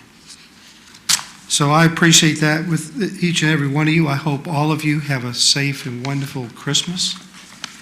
Let's try to be as safe as we possibly can. We've still got a ways to go with this COVID. We know it's going to be a rough time with people out there wanting to get together, but hopefully with the mask and doing the best you can, we can try to hope that the numbers will stop and we can do something. And the vaccine will come along and you can choose to take the vaccine or not take it. I have a lot of reservations about it, but I do anticipate it. I will take it. Probably when it gets to the point where the 65 and older, I'm not trying to tell my age, but yes, I would be in line for that, along with probably most everybody on this council. So I look forward to seeing how that kind of shakes out. So I want to thank everybody for a great meeting tonight and your friendship and your leadership and council here tonight. Thank you. Councilman Goldberg. Thank you, Mayor. Mayor, I also want to commend Debbie George for her years of experience and help and all that she has done for the city, and certainly helping my borough and myself in getting through some of the issues that we've had. And I really want to thank her for her dedicated service and her tenacity that she possessed, and I really want to thank her for that, and not to go further with that. Mayor, again, I want to congratulate you and your years again, and what you've given to this city, and I agree with Councilman Fawcett. You'll always be the mayor, and so I want to say that to you. Mr. Miltier, your 40 years, as has been said, won't be touched, and something you can be proud of for a long time. And so you'll both be greatly, greatly missed. And I wanted to make sure you understand that and know that from me. I do want to wish happy holidays to all the citizens. I appreciate the staff over the year and what they've done. I do want people to please be safe dealing with the virus and also with everything else out here, the traffic and other issues that have happened here. So with that, I'm going to say good night, Mayor. Thank you.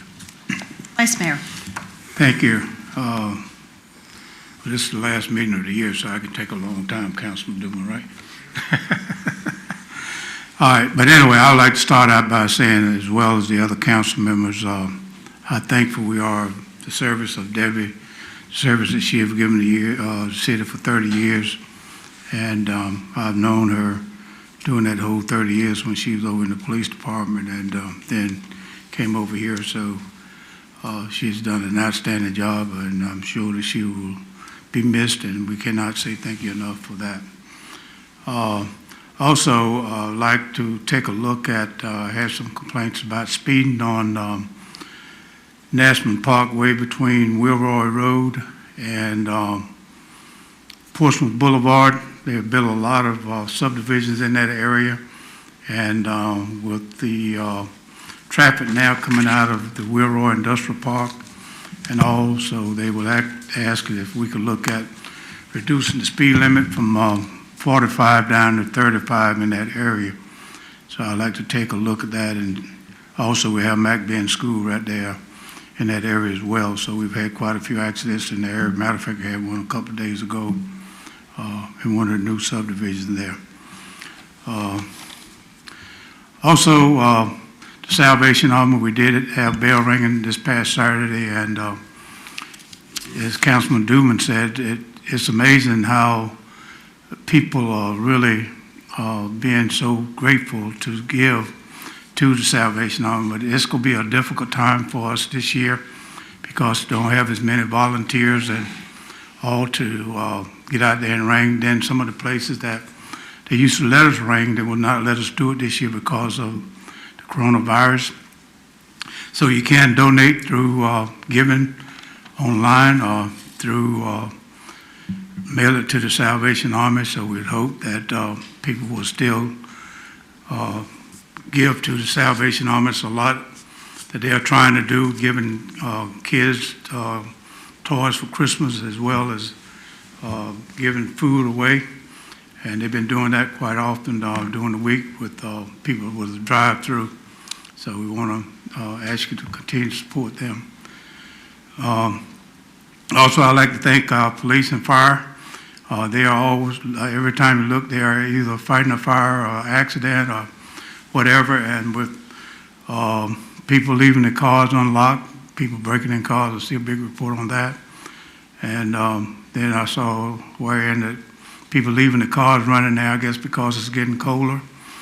They're leaving the cars running and going back in the house, and people began to borrow the cars while they're gone. So I'm sure that they would like for you to start being more careful with that. Also, I would like to say that we need to really, really look at the holidays. We heard what the doctor said here tonight about the virus and the numbers going up in Suffolk. And we need to really be concerned about wearing our masks, social distancing, and washing our hands. And this is something I think we're going to have to live with for a long time, that it's not going to go away even though the vaccine is coming. We're still going to have to abide by those guidelines that the scientists are putting out there for us to go by. So I hope that we all will heed to that and try to save a life. I mean, every time that I think about it, if I go somewhere and get ready to step out the vehicle and don't have my mask on, oh, I got to get my mask. So it's all about saving lives. So I hope that people really, really will take heed to that.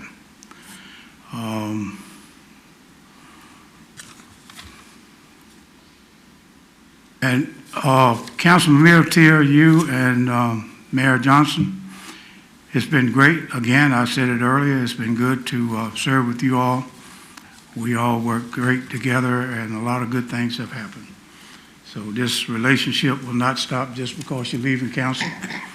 We still can be friends and all, so I hope that will continue on where you don't have to say, well, I can't talk to a person because they're no longer on council.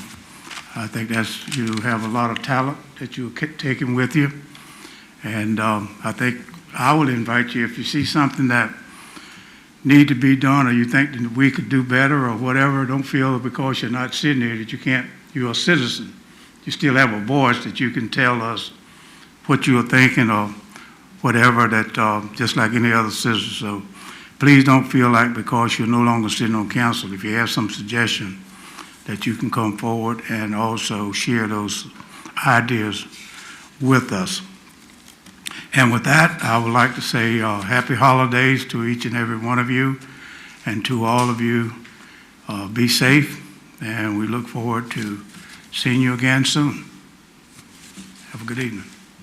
Well, first of all, I want to say to Diana Klink, that was eloquent and beautiful, but what she neglected to tell you is that she will be leaving shortly too, and I won't be here, so I want to be the one to tell you that I wish you only wonderful things in your next journey as well. You know, no one writes like Diana Klink, and I don't think anyone expresses themselves better than Diana Klink. I will tell you that you have gotten me through many, many, many days with your wonderful eloquence, and I appreciate it more than you know.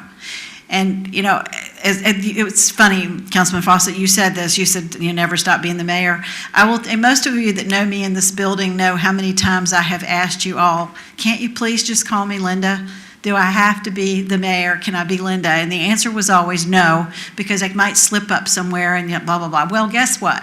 Now I can be Linda, and it can be Debbie and Linda, and we can have wonderful times together. So I'm actually, this is a bit freeing in a way, because sometimes there are things you don't say because of where you sit and what you are doing here. So it's a lot of freedom too, being able to, yeah, I can say what I want now, and it may not be what you want to hear, but that's okay. So, but with all of that, I just want to end by saying, you know, to everyone out here, Merry Christmas, Happy Hanukkah, Happy Kwanzaa, whatever your celebration is, make the most of it.